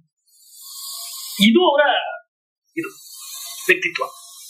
ಅಂದ್ರೆ ಪ್ರಾರಂಭದಿಂದನೂ ಕೂಡ ಇದು ಸಂಘರ್ಷದ ಮೋಡ್ಗೆ, ಸಂಘರ್ಷದ ಒಂದು ಸ್ವರೂಪಕ್ಕೆ ಹೋಗೋದು ಹೆಂಗ್ ತಡಿಬಹುದು ಆದಷ್ಟು ಬೇಕು, ಮತ್ತು ಹಿಂದೂಗಳಿಗೆ ಲಾಸ್ ಆಗೋದು ಹೆಂಗ್ ತಪ್ಪಿಸಬಹುದು, ಇದು ಒಂದು ಹಂತ. ಇದನ್ನ ಅವರು ಉದ್ದಕ್ಕೂ ಅವರ ಇದರಲ್ಲಿ ಅವರ ಜೀವನದಲ್ಲಿ ಅವ್ರು ಮಾಡ್ಕೊಂಡು ಹೋದ್ರು. ಮತ್ತು ಒಂದು ದಾರಿಯನ್ನು ಆಯ್ಕೆ ಮಾಡ್ಕೊಂಡ್ರೆ ಇನ್ನೊಂದು ದಾರಿಯನ್ನು ಡಿಸ್ಮಿಸ್ ಮಾಡೋದಲ್ಲ ಅನ್ನೋದು ಬಹಳ ಮುಖ್ಯವಾದ. ಕ್ರಾಂತಿಕಾರಿ ಮಾರ್ಗದಲ್ಲಿ ಇದೀನಿ ಅಂತ ಹೇಳಿದ್ರೆ ಶಾಂತಿವಾದಿ ಮಾರ್ಗವನ್ನ ಡಿಸ್ಮಿಸ್ ಮಾಡ್ಬೇಕು, ಸಂಪೂರ್ಣವಾಗಿ ಅದನ್ನು ಕಡೆಗಣಿಸಬೇಕು. ಅಷ್ಟೇ ಅಲ್ಲ, ಅದನ್ನ ಅನುಸರಿಸೋದನ್ನ ನಾವು ಟೀಕೆ ಮಾಡ್ಬೇಕು, ವ್ಯಂಗ್ಯ ಮಾಡ್ಬೇಕು ಅನ್ನೋ ನಾವು ಮೆಥಡ್ ಆಗೇ ಇರಲಿ. ಅಥವಾ ನೀವು ಒಂದು ಶಾಂತಿವಾದಿ ಅಥವಾ ಗಾಂಧಿವಾದಿ ಮಾರ್ಗದಲ್ಲಿ, ಅಹಿಂಸಾ ಮಾರ್ಗದಲ್ಲಿ ಇದ್ರೆ ಗಾಂಧೀಜಿಯವರೇ ಸ್ವತಃ ಮಾಡಿದಂತೆ ಭಗತ್ ಸಿಂಗ್ ಇತ್ಯಾದಿಯನ್ನ ಅವರು ಅಥವಾ ಶಿವಾಜಿಯನ್ನ ದಾರಿ ದೇಶಭಕ್ತರು ಅಂತ ಹೇಳಿದಂತೆ ಹಂಗೂ ಡಿಸ್ಮಿಸ್ ಮಾಡೋದಕ್ಕೆ ನೀನು ಅವ್ರು ಇವ್ರನ್ನೂ ನಿರಾಕರಣೆ ಮಾಡ್ಬೇಕಾಗಿಲ್ಲ, ಅವ್ರು ಇವ್ರನ್ನೂ ನಿರಾಕರಣೆ ಮಾಡ್ಬೇಕಾಗಿಲ್ಲ, ಎರಡು ಗುಂಪುಗಳು. ಯಾಕಂದ್ರೆ ಇದೆಲ್ಲ ಸೇರ್ಕೊಂಡೆ ಸಮಾಜ ಆಗಿದೆ. ಹಾಗಾಗಿ ಯಾರೋ ಒಂದು ಗುಂಪಿನಲ್ಲಿ ರಾಷ್ಟ್ರ ಕಾಣಿಸ್ತಾ ಇತ್ತು, ಇನ್ನೊಂದು ಯಾರೋ ಗುಂಪಿನಲ್ಲಿ ಸಮಾಜ ಕಾಣಿಸ್ತಾ ಇತ್ತು. ಡಾಕ್ಟರ್ ಹೆಡ್ಗೇವಾರ್ ಅವರಿಗೆ ಏಕಕಾಲಕ್ಕೆ ಸಮಾಜ ಮತ್ತು ರಾಷ್ಟ್ರ ಎರಡೂ ಕಾಣಿಸ್ತಾ ಇತ್ತು. ಮತ್ತೆ ಅದಕ್ಕೆ ಹೆಂಗ್ ಚೈತನ್ಯ ತುಂಬೋದು ವಾಪಸ್. ಅವ್ರದೇ ತುಂಬಾ ಪ್ರಸಿದ್ಧವಾದಂತ ಒಂದು ಉಪನ್ಯಾಸದಲ್ಲಿ ಮಾಡಿರೋ ಮಾತುಗಳು ನಮ್ಗೆ ತುಂಬಾ ಹೆಚ್ಚು ಸಿಗೋದಿಲ್ಲ. ಆದ್ರೆ ಅವರು ಹೀಗೆ ಹೇಳ್ಬೋದು. ಇತಿಹಾಸದಲ್ಲಿ ಹೇಳ್ತಾರೆ, ಮೋಕ್ಲಾ ದಂಗೆ ಆಯ್ತಲ್ಲ ಕೇರಳಕ್ಕೂ, ಮೋಕ್ಲಾ ದಂಗೆ ಆದ್ಮೇಲೆ ಸಾವರ್ಕರ್ ಅವರು 1923 ಹಿಂದುತ್ವ, ಆಮೇಲೆ ಅದೇನೆ ಇಂಗ್ಲಿಷ್ ನಲ್ಲಿ 24 ಬಂತು, ಪೂರ್ವ ಮರಾಠ. ಅದಾದ್ಮೇಲೆ ಇಲ್ಲಿ ಹಿಂದುತ್ವದ ಚಿಂತನೆ ಎಲ್ಲ ನಡ್ಕೊಂಡು ಹೋಯ್ತು ಅನ್ನೋ ರೀತಿ ಇಂಗ್ಲಿಷ್ ಅದನ್ನ ನಾವು ಒಪ್ಪೋದು ಕಷ್ಟ. ಯಾಕೆ ಅಂತ ಹೇಳಿದ್ರೆ ಇವನೇನ್ ಹೇಳ್ತಾ ಇದ್ದಾರೆ, ಈ ಹಿಂದೂ ದೇಶ ಭಾರತ ಇದೆಯಲ್ಲ, ಇಲ್ಲಿ ಈಗ ನಾವು ಅವ್ರು ಕೊಡೋ ಸ್ಟ್ಯಾಟಿಸ್ಟಿಕ್ಸ್ ಕಾಲದಲ್ಲಿ ಹಿಂದೂಸ್ತಾನದಲ್ಲಿ ನಾವು ಹಿಂದೂಗಳು ಈಗ 25 ಕೋಟಿ ಎಷ್ಟಿದ್ದೇವೆ ಡಾಕ್ಟರ್ ಜಿ ಅವರು ಅವ್ರ ಕಾಲದಲ್ಲಿ. ಆದರೆ ಈ ದೇಶದಲ್ಲಿ 35 ಕೋಟಿ ಜನರಿದ್ದಾರೆ. ಒಟ್ಟು ಜನಸಂಖ್ಯೆ 35 ಕೋಟಿ, ಅದರಲ್ಲಿ 25 ಕೋಟಿ ನಾವು ಹಿಂದೂಗಳು. ಇನ್ನು 10 ಕೋಟಿ ಯಾರು? ಅವ್ರು ಹಿಂದೂಗಳು. ಅದನ್ನು ವಿಶ್ಲೇಷಣೆ ಮಾಡ್ತಾರೆ. ನಮ್ಮನ್ನು ಬಿಟ್ಟು ಉಳಿದ 10 ಕೋಟಿ ಮಂದಿ ಎಲ್ಲಿಂದ ಬಂದರು? ಅವತ್ತಿನ ದಿವಸದಿಂದ ನಾವು ಕೇಳ್ತಿರೋ ಪ್ರಶ್ನೆ ಅದೇ. ಡಾಕ್ಟರ್ ಜಿಯವರ ಭಾರತೀಯ ಕಥನ, ಇಷ್ಟು ಸಂಖ್ಯೆಯಲ್ಲಿ ಹಿಂದೂಗಳು ಅಲ್ಲದೆ ಇರೋರು ಈ ಸೃಷ್ಟಿಯಾಗಿದ್ದಾರಲ್ಲ ಅಥವಾ ಇದಾರಲ್ಲ, ಇವ್ರು ಎಲ್ಲಿಂದ ಬಂದ್ರು? ಇವ್ರು ಇಲ್ಲಿಯವರು ಅವರೆಲ್ಲ ಹಿಂದೊಮ್ಮೆ ನಮ್ಮವರೇ ಆಗಿ ಹಿಂದೂಗಳು. ಹಾಗಾದ್ರೆ ಮುಂದೆ ಅವರು ಮುಸಲ್ಮಾನರಾಗಿದ್ದಾರೆ, ಕ್ರೈಸ್ತರಾಗಿದ್ದಾರೆ, ಕನ್ವರ್ಷನ್ ಆಗಿದ್ದಾರೆ, ಅದೆಲ್ಲರಿಗೂ ಗೊತ್ತಿದೆ. ನಾವೇನ್ ಹೇಳ್ತೀವಿ ಸಾಮಾನ್ಯವಾಗಿ ಹೇಳ್ಬೇಕಂದ್ರೆ, ಅದು ಇಸ್ಲಾಮಿನ ಬರ್ಬರತೆಯ ಕಾರಣಕ್ಕೆ ಅಥವಾ ಕ್ರಿಶ್ಚಿಯಾನಿಟಿಯ ಒಂದು ಕುಟಿಲತೆಯ ಕಾರಣಕ್ಕೆ ಆಮಿಷಗಳನ್ನ ಒಡ್ಡಿ ಅವ್ರನ್ನ ಅಥವಾ ಪ್ರಾಣದ ಬೆದರಿಕೆಯನ್ನು ಒಡ್ಡಿ ಕನ್ವರ್ಟ್ ಪಾಯಿಂಟ್ ಅವ್ರಿಗೂ ಗೊತ್ತಿದೆ. ಕೇಳುವಂಥದ್ದು ಡಾಕ್ಟರ್ ಜಿ ಅವರು, ನಾವು ಅವರೆಲ್ಲರನ್ನು ಕಳೆದುಕೊಂಡಿದ್ದೇಕೆ? ಅಷ್ಟು 10 ಕೋಟಿ ಜನ ಯಾಕೆ ಹೋದ್ರು ನಮ್ಮ ಸಮಾಜದಲ್ಲಿ? 10 ಕೋಟಿ ಜನ ದೂರ, ಮತ್ತೆ ಇನ್ನೊಂದು ಜಾಸ್ತಿ. ನಾವು ಆಳವಾದ ನಿದ್ದೆಯಲ್ಲಿ ಮಗ್ನರಾಗಿತ್ತು. ಅವ್ರ ಪಾಯಿಂಟ್ ಯಾವ್ದು? ನೀವು ಆತ್ಮವಿಸ್ಮೃತಿ ಅಂತ ಹೇಳ್ತೀವಿ, ಸ್ವಯಂ ವಿಸ್ಮೃತಿ. ಹಿಂದೂ ಸಮಾಜದ ನಿದ್ದೆ ಅವ್ರನ್ನ ಅಂದ್ರೆ at no point is blaming others. ಇದು ಬಹಳ ಸ್ಪಷ್ಟ ಮಾಡ್ಬೋದು. ಜಾತಿ ಸಮಸ್ಯೆ ಅದರಿಂದ ಹೀಗಾಗ್ತದೆ ಅವ್ರು ಹೇಳ್ತಾರೆ. ವಿದೇಶಿ ಇರೋ ಹಿಂಗೆ, ಅಥವಾ ಕೆಲವು ಹಿಸ್ಟಾರಿಯನ್ ಬರೆಯುವಂತ ಆರೋಗ್ಯ ಎತ್ತರದ ಕುದುರೆಗಳಿತ್ತು, ಉದ್ದನೆಯ ಕತ್ತಿಗಳಿತ್ತು, ಇದೆಲ್ಲ ಬರ್ತೀಯ ಇತಿಹಾಸ. ಯಾವುದು ಅಲ್ಲ, ಏನಾದ್ರೂ ಇರ್ಲಿ, ನಾವ್ ಯಾಕೆ ಹಿಂಗಾದ್ವಿ ಅಂದ್ರೆ ಅವ್ರದ್ದು ಒಂದೇನೆ, ನಾವು ಆಳವಾದ ನಿದ್ದೆಯಲ್ಲಿ ಮಗ್ನರಾಗಿ ಪರದಾಸ್ಯ ಮುಸುಕಿರಲು, ಪರತತ್ವ ತುಂಬಿರಲು, ಸ್ವಾಭಿಮಾನದ ಜ್ವಾಲೆ ಪ್ರಜ್ವಲಿಸಿ ಅಲ್ವಾ ಬೆಳಗಿಸಿದೆ ಅಥವಾ ಮೊಳಗಿಸಿದೆ, ದೇಶ ಸೇವೆ ನೆರೆದು ಅಂತೆಲ್ಲ ಮುಂದಿಗೆ ಬರುತ್ತೆ. ಅಲ್ಲೇನ್ ಬರುತ್ತೆ? ನಿನಗೊಬ್ಬನಿಗೆ ಮಾತ್ರ ಬರಲಿಲ್ಲ ನಿದ್ದೆ, ಪದ್ಯದಲ್ಲಿ ಬರುತ್ತೆ. ಆ ನಿದ್ರೆ ಉಳಿದವರಿಗೆ ಒಂಥರ ಜೋಗಿದೆ. ಅಂದ್ರೆ ಈ ಒಂದು ಪಾಯಿಂಟ್ ನ ಸೊಲ್ಯೂಷನ್ ಮಾಡ್ಬಿಟ್ರೆ ಇದು ಸರಿಯಾಗುತ್ತೆ, ಇದೊಂದು ತೆಗೆದ್ಬಿಟ್ರೆ. ಆ ರೀತಿ ಸಿಂಗಲ್ ಪಾಯಿಂಟೆಡ್ ಆಗಿರೋ ರೀತಿಯಲ್ಲಿ ಅವ್ರು ಹೋದ್ರೆ ನಮಗೆ ಒಂದು ಸಮಾಜವಾಗಿ, ಹಿಂದೂ ಸಮಾಜವಾಗಿ ನಮಗೆ ನಿದ್ರೆ ಇದೆ.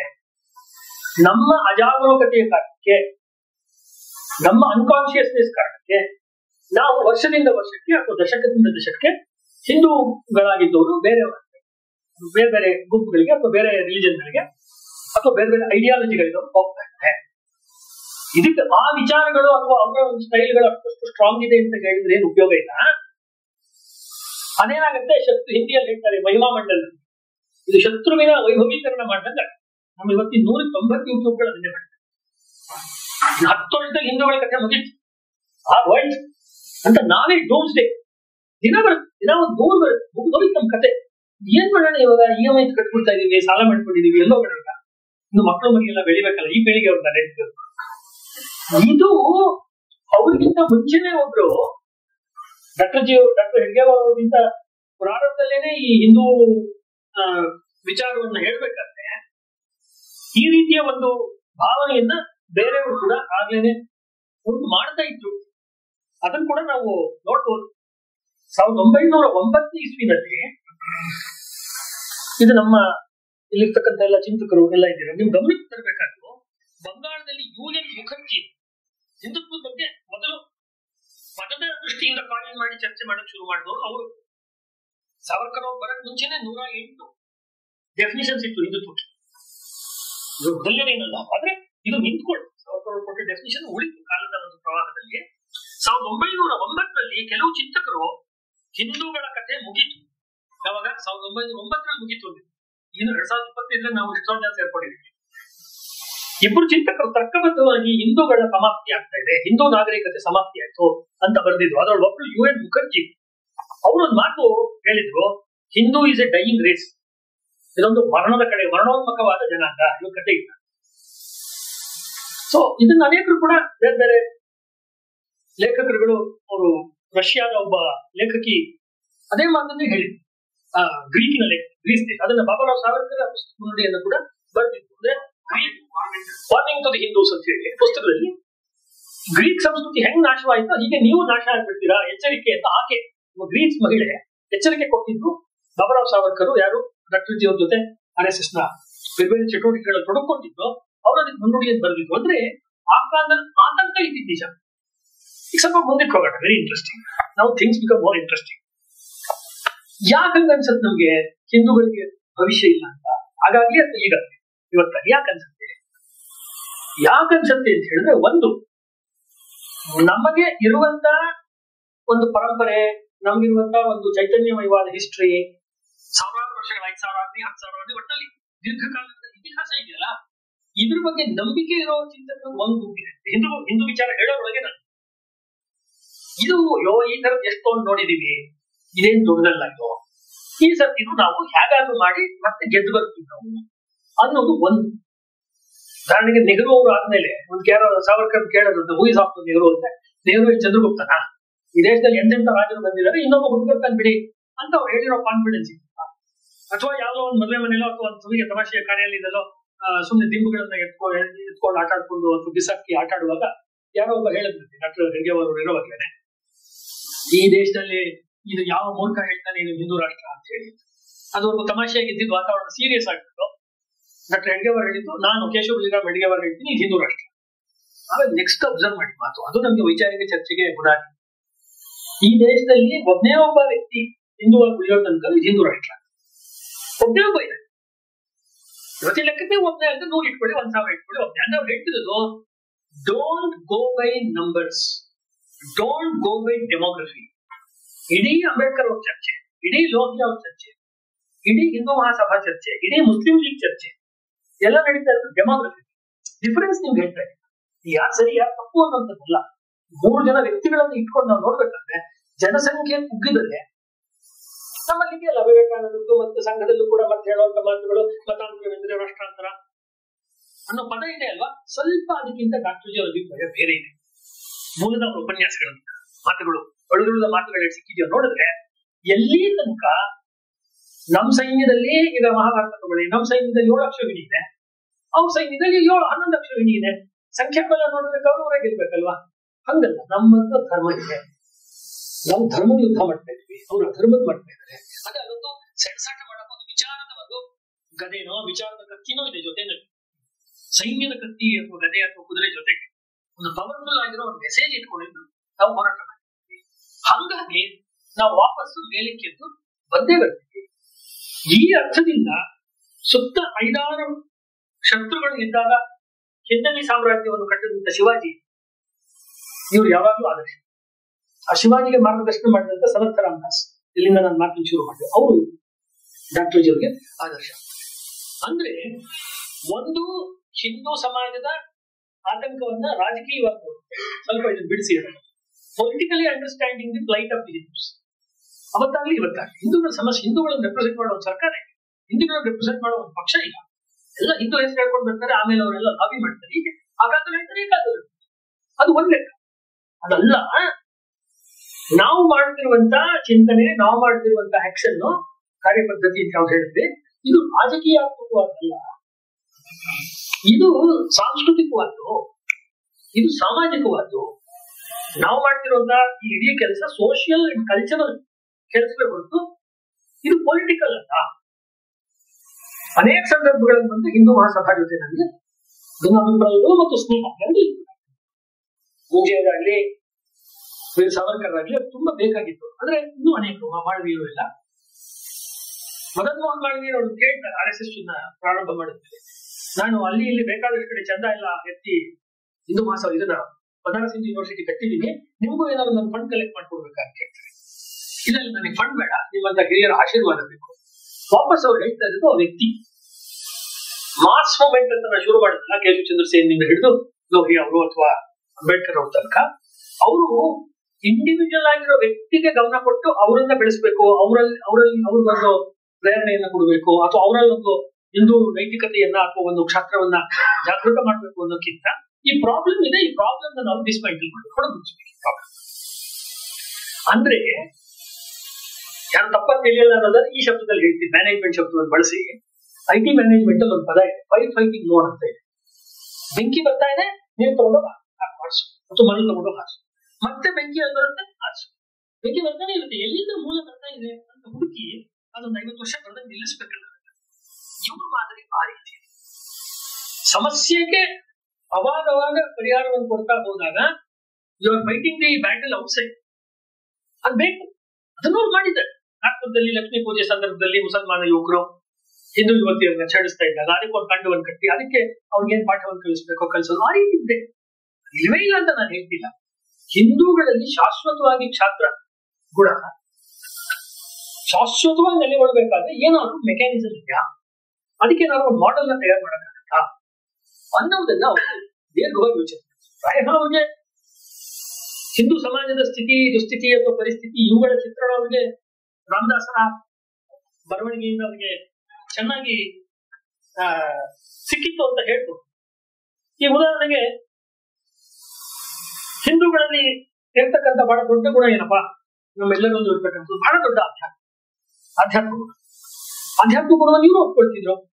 ವ್ಯತ್ಯಾಸ ಏನು ಅಂತ ಹೇಳಿದ್ರೆ, ಆಧ್ಯಾತ್ಮ ಗುಣ ಅನ್ನುವಂಥದ್ದು ಮಹಾಪುರುಷರಲ್ಲಿರುತ್ತೆ, ಯಾರೋ ದೊಡ್ಡ ದೊಡ್ಡ ವ್ಯಕ್ತಿಗಳಿರುತ್ತೆ, ನಾವೆಲ್ಲ ಸಾಮಾನ್ಯರು.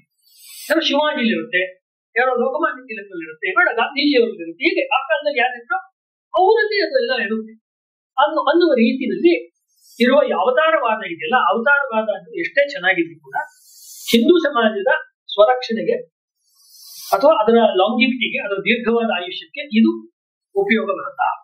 ಅಂದ್ರೆ ನಮ್ಮ ಸುತ್ತಮುತ್ತ ಇರುವ ಅಥವಾ ಮೊನ್ನೆ 500 ವರ್ಷ 600 ವರ್ಷದ ಹಿಂದೆ ಹಾಗೆ ಕೂಡ ದೊಡ್ಡ ವ್ಯಕ್ತಿಗಳನ್ನು ಅವತಾರಗೊಳಿಸುವಂತೆ ಹಿಂದೂ ಸಮಾಜಕ್ಕೆ ಮಾರಕವಾಗಿ ಉಪಯುಕ್ತತೆ ಇದು ಬಹಳ ಸ್ಪಷ್ಟವಾಗಿ ಕೆಲವು ಕಡೆ ಲೋಕಮಾನ್ಯ ತಿಲಕರಿಗೆ 4 ಕೈಗಳನ್ನ ಅಂಟಿಸಿ ಒಂದು ಅವರ ಚಿತ್ರಕ್ಕೆ ವಿಷ್ಣುವಿನ ಅವತಾರ ಮಾಡಿದಾಗ ಇಲ್ಲ ಈಗ ಮಾಡಬಾರ್ದು ಅಂತ ಅವ್ರು ಹೇಳುವಾಗ ಅವರು ಅವತಾರವಾದವನ್ನ ಅವರು ಖಂಡಿಸ್ತಾ ಇದ್ದಾರೆ.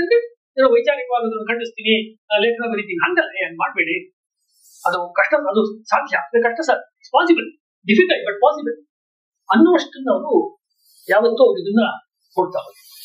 ಹೀಗಾಗಿ ಹಿಂದೂ ಸಮಾಜದ ಉದ್ಧಾರಕ್ಕೆ ಅವ್ರಿಗಿದ್ದ ಅದೊಂದೇ, ಅವ್ರಿಗೆ ಒಂದೊಂದು ಪಾಯಿಂಟ್ ಗಳಲ್ಲಿ ಅವ್ರಿಗೆ ಬದಲಾವಣೆ ಅನ್ನೋದನ್ನ ನಾವು ತಗೊಂಡ್ವಿ. ಅಂದ್ರೆ ಭಾಷಾ ವಿಚಾರದಲ್ಲಿ ಸಂಸ್ಕೃತವನ್ನು ರಾಷ್ಟ್ರ ಭಾಷೆ ಮಾಡ್ಬೇಕು, ಅದೊಂದು ಪಾಯಿಂಟ್ ಮಾಡೋಣ. ಅಥವಾ ಯಾವ್ಯಾವ್ದು ಪರಕೀಯರ ದಾಳಿಗೆ ತುತ್ತಾಗಿರೋ ದೇವಸ್ಥಾನಗಳಿದೆ ಅದನ್ನೆಲ್ಲ ಪುನರ್ ನಿರ್ಮಾಣ ಮಾಡೋಣ, 30,000 ಅಥವಾ 25,000 ದೇವಸ್ಥಾನಗಳನ್ನ, ಈ ತರ ಪ್ರಾಜೆಕ್ಟ್ ಹೋಗ್ತೀವಿ. ಅಥವಾ ಯಾರೋ ಕನ್ವರ್ಟ್ ಆಗಿ ಕ್ರಿಶ್ಚಿಯನ್ ಆಗಿದ್ದಾರೆ ಅವರನ್ನ ಇದು ಮಾಡೋಣ. ಅಥವಾ ಶ್ರದ್ಧಾನಂದರು ಮಾಡಿದಂತೆ ಒಂದು ಲಕ್ಷಾಂತರ ಜನ ರಜಪೂತ್ರನ್ನ ರಾಜಸ್ಥಾನದಲ್ಲಿ ಅವರು ಸುಧಿ ಆಂದೋಲನ ಮಾಡಿ ವಾಪಸ್ ಕರ್ಕೊಂಡು ಬಂದ್ರಲ್ಲ ಹಿಂದೂಗಳ, ಆ ರೀತಿ ಮಾಡೋಣ ಅನ್ನೋದು ನಾವು ಮಾಡ್ಲೇ ಇರುತ್ತೆ ಇಡೀ ಅವ್ರ ಜೀವನದಲ್ಲಿ. ಆ ರೀತಿಯ ಯಾವ ಚಮತ್ಕಾರವಾಗಿ ಪೇಪರ್ ನಲ್ಲಿ ದೊಡ್ಡದಾಗಿ ಕಾಣಿಸಬಹುದಾದಂತ ಹತ್ತಾರು ಕಾಲ ನೆನಪಿಡಬಹುದಾದಂತ ಘಟನೆಗಳನ್ನು ಅವ್ರು ಮಾಡ್ಲೇ ಇತ್ತು. RSS ನ ಸ್ಥಾಪನೆ ಮಾಡಕ್ ಮುಂಚೆ ಅವ್ರು ಮಾಡಿದಂತ ಅನೇಕ ಸಂಘಟನೆಗಳಲ್ಲಿ ಒಂದ್ ಸಂಘಟನೆ ಅಂದ್ರೆ ನಾವೆಲ್ಲರೂ ವಾರಕ್ಕೊಂದ್ಸತಿ ಸೇರೋದು, ನಾವು ಸೈಕಲ್ ತಗೊಂಡು ಸುತ್ಕೊಂಡ್ ಬರೋದು, ಅಥವಾ ವಾರಕ್ಕೊಂದ್ಸತಿ ಸೇರೋದು ಯಾವ್ದಾದ್ರು ಒಂದು ಜಾಗದಲ್ಲಿ ಹಾಲು ಕುಡಿತೀವಿ, ನೀನು 5 ಲೋಟ ಕುಡಿತೀಯ, ನಾನು 8 ಲೋಟ ಹಾಲು ಕುಡಿತೀನ, ಇಷ್ಟೇ. ತುಂಬಾ ತಮಾಷೆ ಅನ್ಸುತ್ತೆ. ನೀವು ಮಾಡರ್ನ್ ಸಂಘಟನಾ ಶಾಸ್ತ್ರ ಅಂತ ಯಾವ್ದಿದೆ, ಆರ್ಗನೈಸೇಷನ್ ಬಿಲ್ಡಿಂಗ್ ಆಕ್ಟಿವಿಟಿ ದೃಷ್ಟಿಯಿಂದ ನೋಡಿದ್ರೆ ತುಂಬಾ ತಮಾಷೆ ಅನ್ಸುತ್ತೆ. ಇದ್ರ ಏನ್ ವಿಶೇಷವಾಗಿದೆ, ನಾವೆಲ್ಲ ಒಂದ್ ಕಡೆ ಸೇರ್ಕೊಳ್ಳೋದಂತೆ, ಹಾಲು ಕುಡಿಯೋದಂತೆ, ಇನ್ಯಾರ ಮನೆಗೆ ಹೋಗಿ ಇನ್ನೇನೋ ತಿಂಡಿ ತಿನ್ನೋದಂತೆ. ಈ ಮಾದರಿಯನ್ನು ನಾವು ಯಾಕೆ ತಗೊಂಡ್ರೆ ಭಾರತೀಯ ಸಮಾಜ ಇದೊಂದು ಅಸ್ತವ್ಯಸ್ತವಾಗಿದೆ. ಒಂದ್ಸತಿ ಹೇಳಿದ್ರೆ ಆ ಹೇಳಿದ ಟೈಮ್ ನಲ್ಲಿ ಸ್ಫೂರ್ತಿ ತಗೊಳ್ತಾರೆ. ಸ್ಫೂರ್ತಿ ತಗೊಂಡು ನೀವು ಹೇಳಿರೋ ಕೆಲಸ ಮಾಡ್ಕೊಡ್ತಾರೆ. ಅಣ್ಣ ಅದಾರಿ ಮೂವ್ಮೆಂಟ್ ನೋಡಿ ನೀವು ಆಮೇಲೆ ಅರವಿಂದ್ ಕೇಜ್ರಿವಾಲ್ ಗೆಲ್ಲಿಸ್ತಿಲ್ವಾ, ಹಂಗೆ ಮಾಡ್ಬಿಡ್ತಾರೆ. ಅದನ್ನ ಕಮೆಂಟ್ ಮಾಡ್ತಿರೋದು ಆ ಕಾಲದಲ್ಲಿ ಅದೊಂದು ಬಹಳ ಪಾಸಿಟಿವ್ ಆಗಿ ಬೆಳೆಯುತ್ತೆ ಅಂತ ಅನ್ಸಿತ್ತು ಎಲ್ಲರಿಗೂ. ಅದೇ ಒಂದು ಆಂದೋಲನ ತರ ಬರುತ್ತೆ, ಒಂಥರ ಈ ಸೋಡಾ ಬಾಟ್ಲು ತೆಗೆದಂಗೆ ಎಲ್ಲ ಎನರ್ಜಿ ಅದೊಂದು ಸ್ವಲ್ಪ ಹೊತ್ತು ಹೋಗುತ್ತೆ ಅಲ್ವಾ. ಗಾಂಧೀಜಿ ಅಂತ ಗಾಂಧೀಜಿನೇ ಒಂದು ಆಂದೋಲನವನ್ನ ಕ್ರಿಯೇಟ್ ಮಾಡಿ, ಎರಡನೇ ಆಂದೋಲನ ಕ್ರಿಯೇಟ್ ಮಾಡಕ್ಕೆ 10 ವರ್ಷಕ್ಕೆ ಆಗ್ತದೆ. ಗಮನಿಸಿ ಅವ್ರ ಜೀವನ ಒಂದು ಆಂದೋಲನ, ಇನ್ನೊಂದು 10 ವರ್ಷ ಆದ್ಮೇಲೆ ಅವ್ರು ಕ್ವಿಟ್ ಇಂಡಿಯಾ ಮೂವ್ಮೆಂಟ್ ಮಾಡ್ತಾರೆ. ಅಂದ್ರೆ ಎಲ್ಲಿಂದ ತರ್ತೀರಾ, ಅದಕ್ಕೆ ಮೊಬಿಲೈಸೇಷನ್ ರಿಸೋರ್ಸಸ್ ಎಲ್ಲಿಂದ ತರ್ತೀರಾ, ಆ ಜನಗಳಿಗೆ ಒಂದು ಉತ್ಸಾಹ ತುಂಬುದು, ಆ ಪಾಂಪ್ಲೆಟ್ ಮಾಡೋದು, ಪ್ರಚಾರ ತಂತ್ರ ಮಾಡೋದು, ಅದಕ್ಕೆ ಕಾರ್ಯಕರ್ತರು ಜೋಡಿಸೋದು, ಇದೊಂದು ಡೈಲಿ ಆಕ್ಟಿವಿಟಿ ಆಗುತ್ತೆ. ಇವ್ರಿಗಿಂತ ಇವ್ರು ಮಾಡ್ಕೊಂಡು ಬಂದಂತದ್ದು ದಾರಿ ಯಾವುದು, ಇವ್ರು ಹುಡುಕ್ತಿದ್ದಂತ ದಾರಿ ಯಾವುದು ಅಂತ ಹೇಳಿದ್ರೆ, ನಾವ್ ಇಷ್ಟನ್ನೆಲ್ಲ ಯಾಕೆ ಮಾಡ್ತಾ ಇದ್ವಿ? ಒಂದು ನಮ್ಮ ಕಾಲದಲ್ಲಿ ಇರುವಂತ ಒಂದು ಪರಕೀಯ ದಾಳಿ ಅಥವಾ ಪರಕೀಯರ ಆಕ್ರಮಣ, ಅದನ್ನ ಅವ್ರು ಹೆಚ್ಚು ಕಡಿಮೆ ಅವ್ರು ಇಂಪೀರಿಯಲ್ ಅಂತಾನೆ ಕರೀತಾರೆ, ಸಾಮ್ರಾಜ್ಯಶಾಹಿ, ಬ್ರಿಟಿಷ್. ಅವ್ರು ತುಂಬಾ ಕ್ಲಿಯರ್ ಆಗಿ ಬಂಡವಾಳಶಾಹಿಯ ವಿರುದ್ಧ ವಾಸ್ ಅಗೇನ್ಸ್ಟ್ ಕ್ಯಾಪಿಟಲ್. ಅವರ ಬರವಣಿಗೆಗಳನ್ನು ಓದಿದ್ರೆ ಡಾಕ್ಟರ್ ಹೆಡ್ಗೇವಾರ್ ಕ್ಯಾಪಿಟಲಿಸಂನ ವಿರುದ್ಧ ಇತ್ತು. ಅಂದ್ರೆ ಯಾವುದು ನಿಮ್ಗೆ ಇಂಗ್ಲೆಂಡ್ ಇಂದ ಮತ್ತು ಆ ಕಾಲದ ಅಮೆರಿಕಾದಿಂದ ಬರ್ತಾ ಇತ್ತು, ಅಂದ್ರೆ ಚೆನ್ನಾಗಿ ಫ್ಯಾಕ್ಟರಿಗಳನ್ನು ನಡೆಸೋದು, ಆದ್ರೆ ಕಾರ್ಮಿಕರಿಗೆ ಏನೋ ಸಂಬಳವನ್ನು ಕೊಡದೇ ಇರೋದು ಅಥವಾ ಸ್ವಲ್ಪನೇ ಪಗಾರ ಕೊಡುವಂಥದ್ದು, ಇದನ್ನೆಲ್ಲ ವಿರೋಧ ಮಾಡ್ತಾನೆ ತಮ್ಮ ವಿಚಾರ ಮಾರ್ಕ್ಸ್ವಾದ ಅಥವಾ ಕಮ್ಯುನಿಸ್ಟ್ ಅಲ್ಲ ಅನ್ನೋ ಕಡೆಗೂ ಅದನ್ನು ತಂದು ನಿಲ್ಲಿಸುವ ವಿವೇಕ ಅವರಿತ್ತು. ಅಂದ್ರೆ ಕಾರ್ಮಿಕರ ಸಮಸ್ಯೆಯನ್ನು ಮಾತಾಡಿದ ತಕ್ಷಣ ನೀವೇನ್ ಕಮ್ಯುನಿಸ್ಟ್ ಆಗ್ಬಿಡಲ್ಲ, ನೀವೇನ್ ಮಾರ್ಕ್ಸ್ವಾದಿ ಆಗ್ಬಿಡ್ತೀರಾ ಅನ್ನುವ ತಿಳುವಳಿಕೆಯನ್ನು ಇಟ್ಕೊಂಡೇ ಅವರು ಅನೇಕ ಸತಿ ಆ ರೀತಿಯ ಹೋರಾಟಗಳನ್ನು ಅವರು ಮಾಡಿದರು. ನ್ಯೂಸ್ ಪೇಪರ್ಗಳಿಗೆ ಬಂದಾಗ ಬೇರೆ ಬೇರೆ ಪತ್ರಿಕೆಗಳನ್ನು ಅವರೇ ಹುಟ್ಟಾಕರು ಅಥವಾ ಬೇರೆಯವರು ಹುಟ್ಟಾಕಿರೋ, ತುಂಬಾ ಜನ ಇದಕ್ಕೆ ಗಮನ ಕೊಟ್ಟಿರಲ್ಲ ಈ ಅಂಶಕ್ಕೆ. ಇವತ್ತು ಜರ್ನಲಿಸ್ಟ್ ಲೋಕಮಾನ್ಯ ತಿಲಕರು ಹೇಗೆ ಪತ್ರಕರ್ತ, ಗಾಂಧಿಯವರು ಅಥವಾ ಬಿಪಿನ್ ಚಂದ್ರಪಾಲ್ ಅಥವಾ ಶ್ಯಾಮಲಿ ಕೃಷ್ಣ ವರ್ಮ ಇಂಡಿಯನ್ ಸೋಷಿಯಾಲಜಿಸ್ಟ್ ಅಂತ ನಡೆಸ್ತಾ ಇದ್ರು ಕೃಷ್ಣ ವರ್ಮ, ಅವ್ರು ಹೆಂಗೆ ಪತ್ರಕರ್ತರು, ಇವರು ಪತ್ರಕರ್ತ. ಹೇಗೆ ರಾಮಕೃಷ್ಣಾಶ್ರಮದಿಂದ ಪ್ರಬುದ್ಧ ಭಾರತ ಬರ್ತಾ ಇತ್ತು, ಇವರು ಬೇರೆ ಬೇರೆ ನ್ಯೂಸ್ ಪೇಪರ್ಗಳನ್ನ ಅವರು ಇಟ್ಕೊಂಡಿದ್ರು. ನ್ಯೂಸ್ ಪೇಪರ್ಗಳನ್ನ ಅವರು ನಡೆಸುವಂತ ಕೆಲಸವನ್ನ ಅವರು ಸಾಕಷ್ಟು ಕಾಲ ಮಾಡಿದ್ರು. RSS ನ ಸ್ಥಾಪನೆಯ ಅದಕ್ಕಿಂತ ಮುಂಚೆ ಅವರು ಮಾಡಿದ್ರು. ಮುಖ್ಯವಾಗಿ ಅವರ ಇಡೀ ಹೋರಾಟದ ಒಂದು ಭಾಗವಾಗಿ, ಅಂದ್ರೆ ಸಂಘವನ್ನು ಸ್ಥಾಪನೆ ಮಾಡೋಕ್ಕಿಂತ ಮುಂಚಿನ ಹೋರಾಟದ ಭಾಗವಾಗಿ ನ್ಯೂಸ್ ಪೇಪರ್ಗಳ ಮೂಲಕ ಸಮಾಜದಲ್ಲಿ ಬದಲಾವಣೆಯನ್ನು ತರಬಹುದು ಅಥವಾ ಒಂದು ಜಾಗೃತಿಯನ್ನು ಮೂಡಿಸಬಹುದು ಅನ್ನೋ ಪ್ರಯತ್ನವನ್ನು ಮಾಡಿದ್ರು. ಅವರ ಇಡೀ ಆಕ್ಟಿವಿಟಿ ಇಟ್ಟಿದ್ದು ಸೆಂಟ್ರಲ್ ಇಂಡಿಯಾ. ಇವಾಗ ನಾರ್ಮಲಿ ನೀವು ಇಂಗ್ಲಿಷ್ ಬರವಣಿಗೆಗಳನ್ನು ನೋಡುವಾಗ, ವಿದೇಶಿ ಮಾಧ್ಯಮ ನೋಡುವಾಗ, ಮಹಾರಾಷ್ಟ್ರದಲ್ಲಿ ನಡೆಯುವ ಯಾವುದೇ ಪೊಲಿಟಿಕಲ್ ಡಿಬೇಟ್ಸ್ಗೆ ತಗೊಂಡು ಬಂದು RSS ವಿಚಾರವನ್ನು ಒಂದಲ್ಲ ಒಂದು ರೀತಿ ಪ್ಲಸ್ ಅಥವಾ ಮೈನಸ್ ಜೋಡಿಸ್ತಾ ಇರ್ತಾರೆ. ಅವ್ರಿಗೆ ಸಂಘ ಹೇಗೆ ಶುರುವಾಯಿತು ಅನ್ನೋ ಕಥೆನೇ ಗೊತ್ತಿಲ್ಲ ಅಂತ ಹೇಳೋದು. Wrong narration. ವಿದರ್ಭ ಪ್ರಾಂತದಲ್ಲಿ ಅವರು ಇದ್ದವರು, ಒಂದು ಸೆಂಟ್ರಲ್ ಸಿಪಿ ಬರುತ್ತೆ, ಸಿಪಿ ಬೇರರ್ ಅಂತೆಲ್ಲ ಬಂತ ಆ ಪ್ರದೇಶಕ್ಕೆ ನ್ಯೂಸ್ ಪೇಪರ್ ನಲ್ಲಿ ಅವರು ಸ್ವಾತಂತ್ರ್ಯ ಅನ್ನೋ ಪತ್ರಿಕೆ ಎಷ್ಟು ಬಂತು ಅಂತ ಹೇಳಿದ್ರೆ, ಎಕದಮ್ 1200 ಪ್ರತಿಗಳು ಮಾರಾಟ ಆಗಕ್ಕೆ ಶುರುವಾಯಿತು. ಆಮೇಲೆ ಅಲ್ಲೇ ಇದ್ದಂತ ಇನ್ನೊಂದು ಪೇಪರ್ ಮಹಾರಾಷ್ಟ್ರ ಅನ್ನೋ ಪತ್ರಿಕೆಯ ಸೇಲ್ಸ್ ಮೇಲೆ ಪ್ರಭಾವ ಆಗಿ 6000 ಕಾಪಿ ಹೋಗ್ತಾ ಇದ್ದಂತ ಮಹಾರಾಷ್ಟ್ರ ಪತ್ರಿಕೆ ಇನ್ನೊಂದು ಬೇರೆಯವ್ರು ಮಾಡ್ತಾ ಇದ್ದು, ಇವ್ರು ಈ ಪೇಪರ್ ಶುರು ಮಾಡಿದ್ರಿಂದ ಅದರದ್ದು 1000 ಚಂದಾದಾರ ಸಂಖ್ಯೆ ಕಡಿಮೆ ಆಯ್ತು. ಯಾವುದೇ ಕೆಲಸ ತಗೊಂಡ್ರೆ ಪರಿಣಾಮಕಾರಿಯಾಗಿ ಮಾಡ್ಬೇಕು ಅನ್ನೋದು ಅವರ ವ್ಯಕ್ತಿತ್ವದ ಭಾಗ. ಸುಮ್ಮನೆ ನಾವು ಒಂದು 50 ಕಾಪಿ ಹಂಚ್ಕೊಡ್ತೀವಿ ನಮ್ಮ ಸ್ನೇಹಿತರಿಗೆಲ್ಲ, ಆ ಥರದ ಉದಾರ ಬುದ್ಧಿ ರೀತಿ ಕೆಲಸದ್ದು ಸಾಮಾಜಿಕ ಕೆಲಸ ಅಲ್ಲ. ಅದರಿಂದ ಎಫೆಕ್ಟ್ ಪರಿಣಾಮ ಆಗ್ಬೇಕು ಅನ್ನೋದನ್ನ ಅವರು ನೋಡ್ಕೊಂಡು ಮಾಡ್ತಾರೆ. ಈ ಉದಾಹರಣೆಗೆ ನೋಡಿ, ನನಗೆ ವೈಚಾರಿಕವಾಗಿ ವಿರೋಧವಿರೋರು ಮಾಡಿರುವ ತಪ್ಪು ಕೆಲಸಗಳನ್ನ ನಾನು ವಿರೋಧ ಮಾಡಿ ಪೇಪರ್ ಅಲ್ಲಿ ಬರೀತೀನಿ, ಎಲ್ಲರೂ ಬರೀತಾರೆ. ನನಗೊಬ್ರು ಬೇಕಾಗಿರೋ ವ್ಯಕ್ತಿ ಇದ್ದಾರೆ. ಈ ಉದಾಹರಣೆಗೆ ಮೂಂಜಿಯವರು ತುಂಬಾ ಆತ್ಮೀಯ. ಮೂಂಜಿಯವರು ಏನೋ ಒಂದು ರಾಜಕೀಯವಾಗಿ ಒಂದು ತಪ್ಪು ನಡೆಯನ್ನ ಮಾಡ್ತಾರೆ, ತಪ್ಪು ಹೆಜ್ಜೆ ಇಡ್ತಾರೆ. ಅವಾಗ ಡಾಕ್ಟರ್ ಹೆಡ್ಗೇವಾರ್ ಇದನ್ನ ಎಡಿಟರ್ ಆ ಸ್ವಾತಂತ್ರ್ಯ ಪತ್ರಿಕೆ ಏನ್ ಮಾಡ್ತಾರೆ ಅದನ್ನ ನೋಡೋಣ. ಬ್ರಿಟನ್ನಿನ ಪ್ರಧಾನಮಂತ್ರಿ ಭಾರತಕ್ಕೆ ಪ್ರವಾಸಕ್ಕೆ ಬಂದಾಗ ಸೆಂಟ್ರಲ್ ಪ್ರಾವಿನ್ಸ್ ಮಧ್ಯ ಪ್ರಾಂತ್ಯದಲ್ಲಿ ವಿಧಾನ ಪರಿಷತ್ ಅಲ್ಲಿ ಡಾಕ್ಟರ್ ಮೂಂಜಿಯವರು ಈ ರಾಜನನ್ನು ಸ್ವಾಗತ ಮಾಡೋ ರೀತಿಯಲ್ಲಿ ಒಂದು ನಿರ್ಣಯವನ್ನು ಮಂಡಿಸ್ತಾರೆ. ಬ್ರಿಟನ್ನಿನ ಪ್ರಧಾನಮಂತ್ರಿಯನ್ನ ಸ್ವಾಗತ ಮಾಡೋ ರೀತಿ ನಿರ್ಣಯವನ್ನು ಮಂಡಿಸ್ತಾರೆ. ಹಿಂದೂಗಳನ್ನು ಮಿಲಿಟರಿ ರೀತಿ ಬೆಳಿಬೇಕು ಹಿಂದೂ ಸಮಾಜ ಅಂತೆಲ್ಲ ಹೇಳಿದವರು. ಅವರು ಇದನ್ನು ಹೇಳಿದಾಗ ತಮ್ಮ ಪತ್ರಿಕೆ ಸ್ವಾತಂತ್ರ್ಯದ ಸಂಪಾದಕೀಯದಲ್ಲಿ ಡಾಕ್ಟರ್ ಜಿ ಅವರು 1924 ಫೆಬ್ರವರಿ 22ನೇ ತಾರೀಕು ಮೂಂಜಿ ಅವ್ರನ್ನ ಖಂಡಿಸಿ ಸಂಪಾದಕೀಯ, ಅಂದ್ರೆ ನಾವು ಯಾವ್ದನ್ನು ಇವಾಗ ಬಹಳ ಹೇಳ್ತಾ ಇರ್ತೀವಿ, ರಾಷ್ಟ್ರ ಸರ್ವೋಪರಿ, ರಾಷ್ಟ್ರವೇ ದೊಡ್ಡದು ಎಲ್ಲಕ್ಕಿಂತ, ಎಲ್ಲವನ್ನು ಮೀರಿ ಪಕ್ಷದ ಭೇದಗಳನ್ನು ಮೀರಿ ಅದನ್ನ ನಾವು ಮೆಚ್ಕೋಬೇಕು, ಅಥವಾ ಪಕ್ಷದ ಭೇದಗಳನ್ನ ಅಥವಾ ಮೋಹಗಳನ್ನು ಮೀರಿ ಅದನ್ನ ಟೀಕೆ ಮಾಡ್ತಾರೆ. ಅದನ್ನ ಅವ್ರು ಮಾಡ್ತಾರೆ. ನಮ್ಮ ಅಭಿಪ್ರಾಯದಂತೆ ಇದು ಸ್ವರಾಜ್ಯ ಪಕ್ಷದ ಘೋಷಿತ ನೀತಿಗೆ ಪೂರ ವಿರುದ್ಧ ಅನ್ನೋ ಮಾತನ್ನು ಇದೇ ಮಾತನ್ನ ಅವರು ಇಂತಹ ವಿಚಾರಗಳನ್ನ ನಾವು ಉದ್ದಕ್ಕೂ ಕೂಡ ಅವರ ಪತ್ರಿಕಾ ರಂಗದ ಕೊಡುಗೆಗಳಲ್ಲಿ ನಾವು ನೋಡಿ. ಯಾಕೆ ಮಾತನ್ನು ಹೇಳಿದೆ, ಸಾಮಾನ್ಯವಾಗಿ RSS ನ ವೈಚಾರಿಕ ಕಥೆಯನ್ನು ಕಥನವನ್ನು ಬರೀಬೇಕಾದ್ರೆ ಯಾರ್ಯಾರು RSS ನ ಪತ್ರಿಕಾ ಇತಿಹಾಸವನ್ನು ಹೇಳ್ಬೇಕಾದ್ರೆ ಕರ್ನಾಟಕದ ಮಟ್ಟಿಗೆ ವಿಕ್ರಮದಿಂದ ಹಿಂದಿನಲ್ಲಿ ಪಾಂಚಜನ್ಯ ಅಥವಾ ಇಂಗ್ಲಿಷ್ ನಲ್ಲಿ ಆರ್ಗನೈಸರ್ ಇಂದನು ಶುರು ಮಾಡುತ್ತೆ. ಇದು ಸ್ವಾತಂತ್ರ್ಯ ನಂತರದ ಘಟನೆಗಳಿವೆಲ್ಲ ಅಲ್ವಾ. ಸ್ವಾತಂತ್ರ್ಯ ನಂತರದಲ್ಲಿ ಈ 3 ಪತ್ರಿಕೆಗಳು ನಾನು ಯಾವ್ದು ಹೇಳಿದೆ ಅದು ಆರಂಭ ಆಗಿದ್ದು 47 ನಾನು ನಿಮ್ಗೆ ಹೇಳ್ತಾ ಇರೋದು 23-24 as doctor Hedgewar is the founder of RSS. ಅದು ಅವ್ರು ಕೊಟ್ಟಿಲ್ಲ, ಬೇರೆ ವಿಷಯ. ಸಂಘ ಸ್ಥಾಪಕ ಅವರು ಅವರು ಜರ್ನಲಿಸಂಗೆ, ಈ ರಾಷ್ಟ್ರೀಯ ವಿಚಾರದ ಜರ್ನಲಿಸಂಗೆ ಬೇಕಾದಂತಹ ಒಂದು ಹೆದ್ದಾರಿಯನ್ನು ಕೂಡ ತಾವೇ ಬರೆದು ಪ್ರಿಂಟ್ ಮಾಡಿ ಬಂಡಲ್ ಕಟ್ಟಿ ಹೊತ್ಕೊಂಡು ಹೋಗಿ ಎಲ್ಲಿಗೆ ತಲುಪಿಸ್ಬೇಕೋ ತಲುಪಿಸಿ ಮಾಡಿದ್ದಾರೆ. ಅಂದ್ರೆ ಅವ್ರದ್ದು ಕಾರ್ಯ ಮಾಡ್ತಾ ಹೋಗೋದು, ಇದು ಅವರ ತುಂಬಾ ಇಂಪಾರ್ಟೆಂಟ್ ಆದಂತ ಒಂದು ವಿಚಾರ. ರಾಜಕೀಯ ವಿಚಾರದಲ್ಲಿ ಪ್ರಾರಂಭದಿಂದ ಹಿಡಿದು ಕೊನೆಯ ತನಕ ಅವರಿಗೆ ಸ್ಪಷ್ಟವಾದ ಅಭಿಪ್ರಾಯ ಇತ್ತು, ಮತ್ತು ಅದು ಕೆಲವೊಮ್ಮೆ ಗಾಂಧೀಜಿಯವರ ಅಭಿಪ್ರಾಯದ ಜೊತೆ ಮ್ಯಾಚ್ ಆಗ್ತಿದ್ದು ಅದು ನಾವು ಹೇಳ್ತಾ ಇದ್ದೀವಿ. ಉದಾಹರಣೆಗೆ ಭಾರತಕ್ಕೆ ಸ್ವಾತಂತ್ರ್ಯ ಬರಬೇಕಾದ್ರೆ ಸಂಪೂರ್ಣ ಸ್ವರಾಜ್ಯ ಬೇಕು ಅಂತ ಸಾವರ್ಕರ್ ಅವರು ಹೇಳಿದ್ರು, ಡಾಕ್ಟರ್ ಹೆಡ್ಗೇವಾರ್ ಹೇಳಿದ್ರು, ಮತ್ತೆ ನೇತಾಜಿ ಅವರು ಹೇಳಿದ್ರು. ಅಂದ್ರೆ ಡೊಮಿನಿಯನ್ ಸ್ಟೇಟಸ್ ಬರಬಾರ್ದು, ಸಾಮ್ರಾಜ್ಯದ ಅಂತರ್ಗತವಾಗಿರುವ ಸ್ವಾತಂತ್ರ್ಯ ಬೇಡ. ಗಾಂಧೀಜಿ ಅವರು ಕೊನೆಯ ದಿವಸದ ತನಕ ಡೊಮಿನಿಯನ್ ಸ್ಟೇಟಸ್ ಎತ್ತಿಡ್ತಿದ್ರು ಗಾಂಧೀಜಿ ಅವರು. ತಮಾಷೆಯಿಂದ ಅರವಿಂದ್ರು ಎತ್ತಿಡ್ತಿದ್ರು, ಅರವಿಂದ್ರು ಡೊಮಿನಿಯನ್ ಸ್ಟೇಟಸ್ ಬಹಳ ಆಶ್ಚರ್ಯ. ಅನ್ಸಲ್ಲ ಅರವಿಂದ್ರ ವೈಚಾರಿಕ ಹಿನ್ನೆಲೆ ನೋಡಿದಾಗ ಅವ್ರು ಹೇಳೋದು ಅನ್ಸುತ್ತೆ, ಅರವಿಂದ್ರ ಅವ್ರದ್ದೇನಂದ್ರೆ ಎಷ್ಟು ಬರುತ್ತೋ ಅಷ್ಟು ತಗೊಂಡ್ಬಿಡೋಣ, ಆಮೇಲೆ ನೋಡ್ಕೊಳ್ಳೋದು ಬಿಟ್ಟಿ ಅಂತ ಅವ್ರ ಲೆಕ್ಕದಲ್ಲಿ ಬರ್ದಿರೋ ಅರವಿಂದ್. ಮಿಶೆಲ್ ಡೆನಿನೋ ಎಡಿಟ್ ಮಾಡಿರೋ ಇಂಡಿಯಾ ಇದೆ, ಅವರು ಡಾಕ್ಟರ್ ಹೆಡ್ಗೇವಾರ್ ಹೇಳ್ತಾರೆ ಭಾರತಕ್ಕೆ ಸಂಪೂರ್ಣ ಸ್ವಾತಂತ್ರ್ಯ ಬೇಕು ಅನ್ನೋದು ಅವರ ಒಂದು ಅಭಿಪ್ರಾಯ. ಸಾಮ್ರಾಜ್ಯಾಂತರ್ಗತ ಸ್ಥಾನಮಾನದ ಹೆಸರಿನಲ್ಲಿ ಪೂರ್ಣ ಸ್ವಾತಂತ್ರ್ಯದ ಗುರಿಯನ್ನು ಬಲಿ ಕೊಡಲು ಸಾಧ್ಯವಿಲ್ಲ. ಪೂರ್ಣ ಸ್ವರಾಜ್ಯ, ಪೂರ್ಣ ಸ್ವಾತಂತ್ರ್ಯ ಬೇಕು ಅನ್ನೋದು ಡಾಕ್ಟರ್ ಜಿಯವರು ಸ್ಪಷ್ಟ ನಿಲ್ಲುವಂತ 1950 ಇಸ್ವಿ ಜುಲೈ 23 ಆರ್ಗನೈಸರ್ ನಲ್ಲಿ ಏಕನಾಥ ರಾನಡೆ ಅವರು ನೇರ ಟ್ರೈ ಮಾಡ್ತಾರೆ. RSS has its own intellectuals, former intellectuals. ತನ್ನ ಶಾಖೆ ಅಥವಾ ತನ್ನ ಗರಡಿಯಲ್ಲೇ ತಯಾರಾಗಿರುವ ಅನೇಕ ಬುದ್ಧಿಜೀವಿಗಳು ಅಥವಾ ಬೌದ್ಧಿಕ ಕ್ಷೇತ್ರದ ವ್ಯಕ್ತಿಗಳು ಸಂಘದ ಒಳಗಡೆಯಲ್ಲೇ. ಇದು ತುಂಬಾ ಸಂಘಕ್ಕೂ ಅರಿವು. ಬೇರೆ ಕಡೆಯಿಂದ ಯಾರೋ ಇಂಟೆಲೆಕ್ಚುಯಲ್ಸ್ ಇದ್ದಾರೆ, ಅವ್ರು ಹೇಳಿದ ಒಪಿನಿಯನ್ಸ್ ನಾವು ಸೆಕೆಂಡ್ ಮಾಡ್ತಾ ಇದೀವಿ ಅಥವಾ ಅವ್ರನ್ನ ಕರೆಸ್ತಾ ಇದೀವಿ ಅನ್ನೋದು ನಿಜವೇ.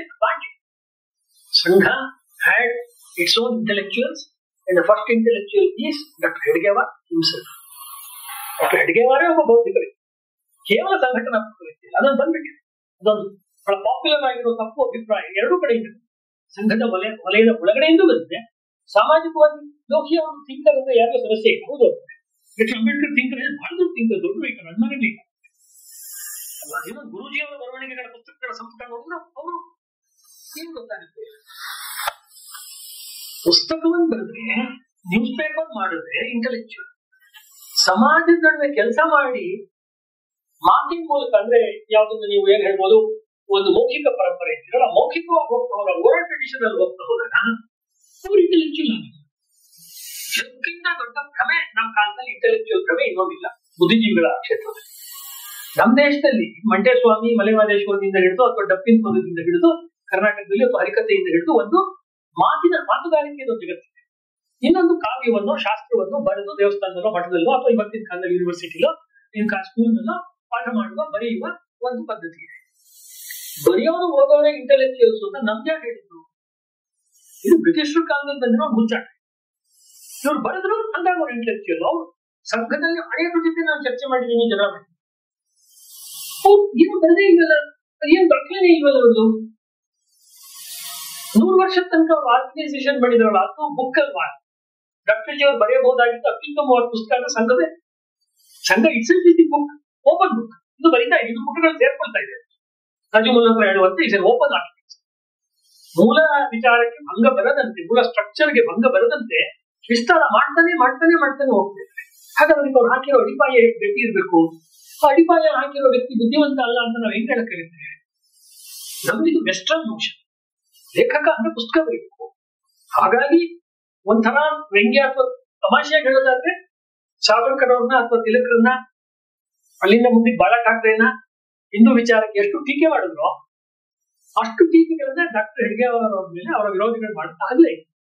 ಬಿಕಾಸ್ ಅವರು ತಯಾರಾಗಿರೋದು ವೆಸ್ಟರ್ನ್ ವೈಚಾರಿಕತೆಯ ಯೂನಿವರ್ಸಿಟಿ ಗಲ್ಲಿಗಳಲ್ಲಾದ್ರಿಂದ ಡಾಕ್ಟರ್ ಜಿ ಅವರು ಹುಡುಕಿದ್ರೆ ಪುಸ್ತಕ ಸಿಕ್ಕಲ್ಲ. ಅವ್ರದ್ದು ಒಂದು 2-3 ಭಾಷಣ ಸಿಕ್ಬೋದು ಅಷ್ಟೇ.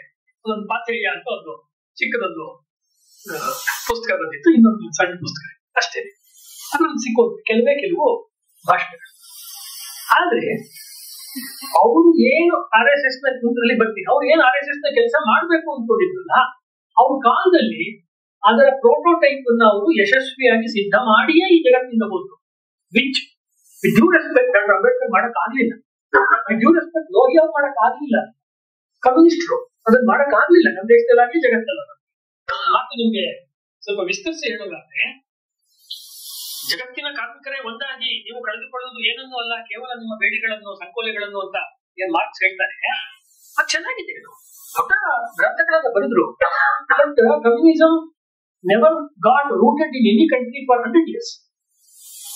ಒಂದ್ ದೇಶದಲ್ಲಿ 100 ವರ್ಷ ಕಮ್ಯುನಿಸಂ ಇದೆ ಅಂತ ಹಿಸ್ಟ್ರಿ ಹೇಳಕ್ಕಾಗಲ್ಲ. ಇತ್ತು ಅಂತ ಹೇಳ್ಬೋದು, ಇವತ್ತಿಲ್ಲ, ಇನ್ನೇನೋ ಬಂದ್ಬಿಟ್ಟು ಆ ಜಾಗ ಅಲ್ವಾ. ಈಗ ಚೆಕೋಸ್ಲೋವಾಕಿಯಾ ಅಂತಿದ್ರೆ ಅದು ಡಿವೈಡ್ ಆದಾಗ ಅದೊಂದು ಬೇರೆ ಪೊಲಿಟಿಕ್ಸ್ ಬಂದ. USSR ಇದ್ದಾಗಲೇ ಬೇರೆ ರಾಜಕೀಯ ಬರುತ್ತೆ, ರಷ್ಯಾ ಆದ್ಮೇಲೆ ಬೇರೆ ರಾಜಕೀಯ ಅಲ್ವಾ. ಕಮ್ಯುನಿಸಂನ ತುಂಬಾ ಇಂಟೆಲೆಕ್ಚುಯಲ್ಸ್ ಹುಟ್ಟಿದ ದೇಶ ಇಂಗ್ಲೆಂಡ್. ಇಂಗ್ಲೆಂಡ್ ಕೂಡ ತುಂಬಾ ಜನ ಕಮ್ಯುನಿಸ್ಟ್ ಥಿಂಕರ್ಸ್. ಆದ್ರೆ ಇಂಗ್ಲೆಂಡ್ ಯಾವತ್ತೂ ಕಮ್ಯುನಿಸ್ಟ್ ದೇಶ ಆಗಿಲ್ಲ ಅಲ್ವಾ. ಈ ರೀತಿ ವೈಚಾರಿಕವಾಗಿ ಅಥವಾ ಗ್ರಂಥಗಳ ರೂಪದಲ್ಲಿ ಇಂಟೆಲೆಕ್ಚುಯಲ್ ಇನ್ಫ್ಲೂಯೆನ್ಸ್ ದೃಷ್ಟಿಯಿಂದ ಕಮ್ಯುನಿಸಂ ಖಂಡಿತ ಇನ್ಫ್ಲೂಯೆನ್ಸ್ ಮಾಡ್ತಾರೆ, ಅನುಮಾನ. ಆಲ್ಮೋಸ್ಟ್ RSS ಹುಟ್ಟಿದ್ದು 25ರಲ್ಲಿ, ಕಮ್ಯುನಿಸಂ ಭಾರತದಲ್ಲಿ ಶುರುವಾಗಿ 25. ಅದು ಒಂದು. ಎರಡನೇದು, ರಾಜಕೀಯವಾಗಿ ಬದಲಾವಣೆ ಮಾಡಬೇಕು ಅಂತ ಮುಸ್ಲಿಂ ಲೀಗು ಅಥವಾ ಕಾಂಗ್ರೆಸ್ ಅಥವಾ ಬೇರೆ ಬೇರೆ ಗುಂಪುಗಳು ಏನ್ ಪ್ರಯತ್ನ ಮಾಡಿದ್ರು, ಪ್ರಾರಂಭದಲ್ಲಿ ಅವ್ರು ಏನ್ ಹೇಳ್ತಿರ್ತಾರೋ ಕಾಲಕ್ರಮದಲ್ಲಿ ತಮ್ಮ ರಾಜಕೀಯದ ಒಂದು ಛವಿ, ರಾಜಕೀಯದ ಪ್ರಭಾವಳಿಯನ್ನು ಉಳಿಸ್ಕೋಬೇಕು ಅಂದ್ರೆ ಮೂಲ ಸಿದ್ಧಾಂತವನ್ನೇ ಅವರು ಬಲಿ ಕೊಡ್ಲೇಬೇಕು.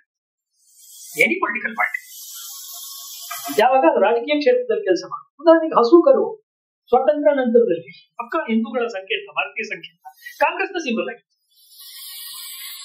ಅಲ್ವಾ. ಇವರು ಜನಸಂಘದೊಂದು ಒಂದು ದೀಪ ಇದೆ, ಸಿಂಗಲ್ ದೀಪ.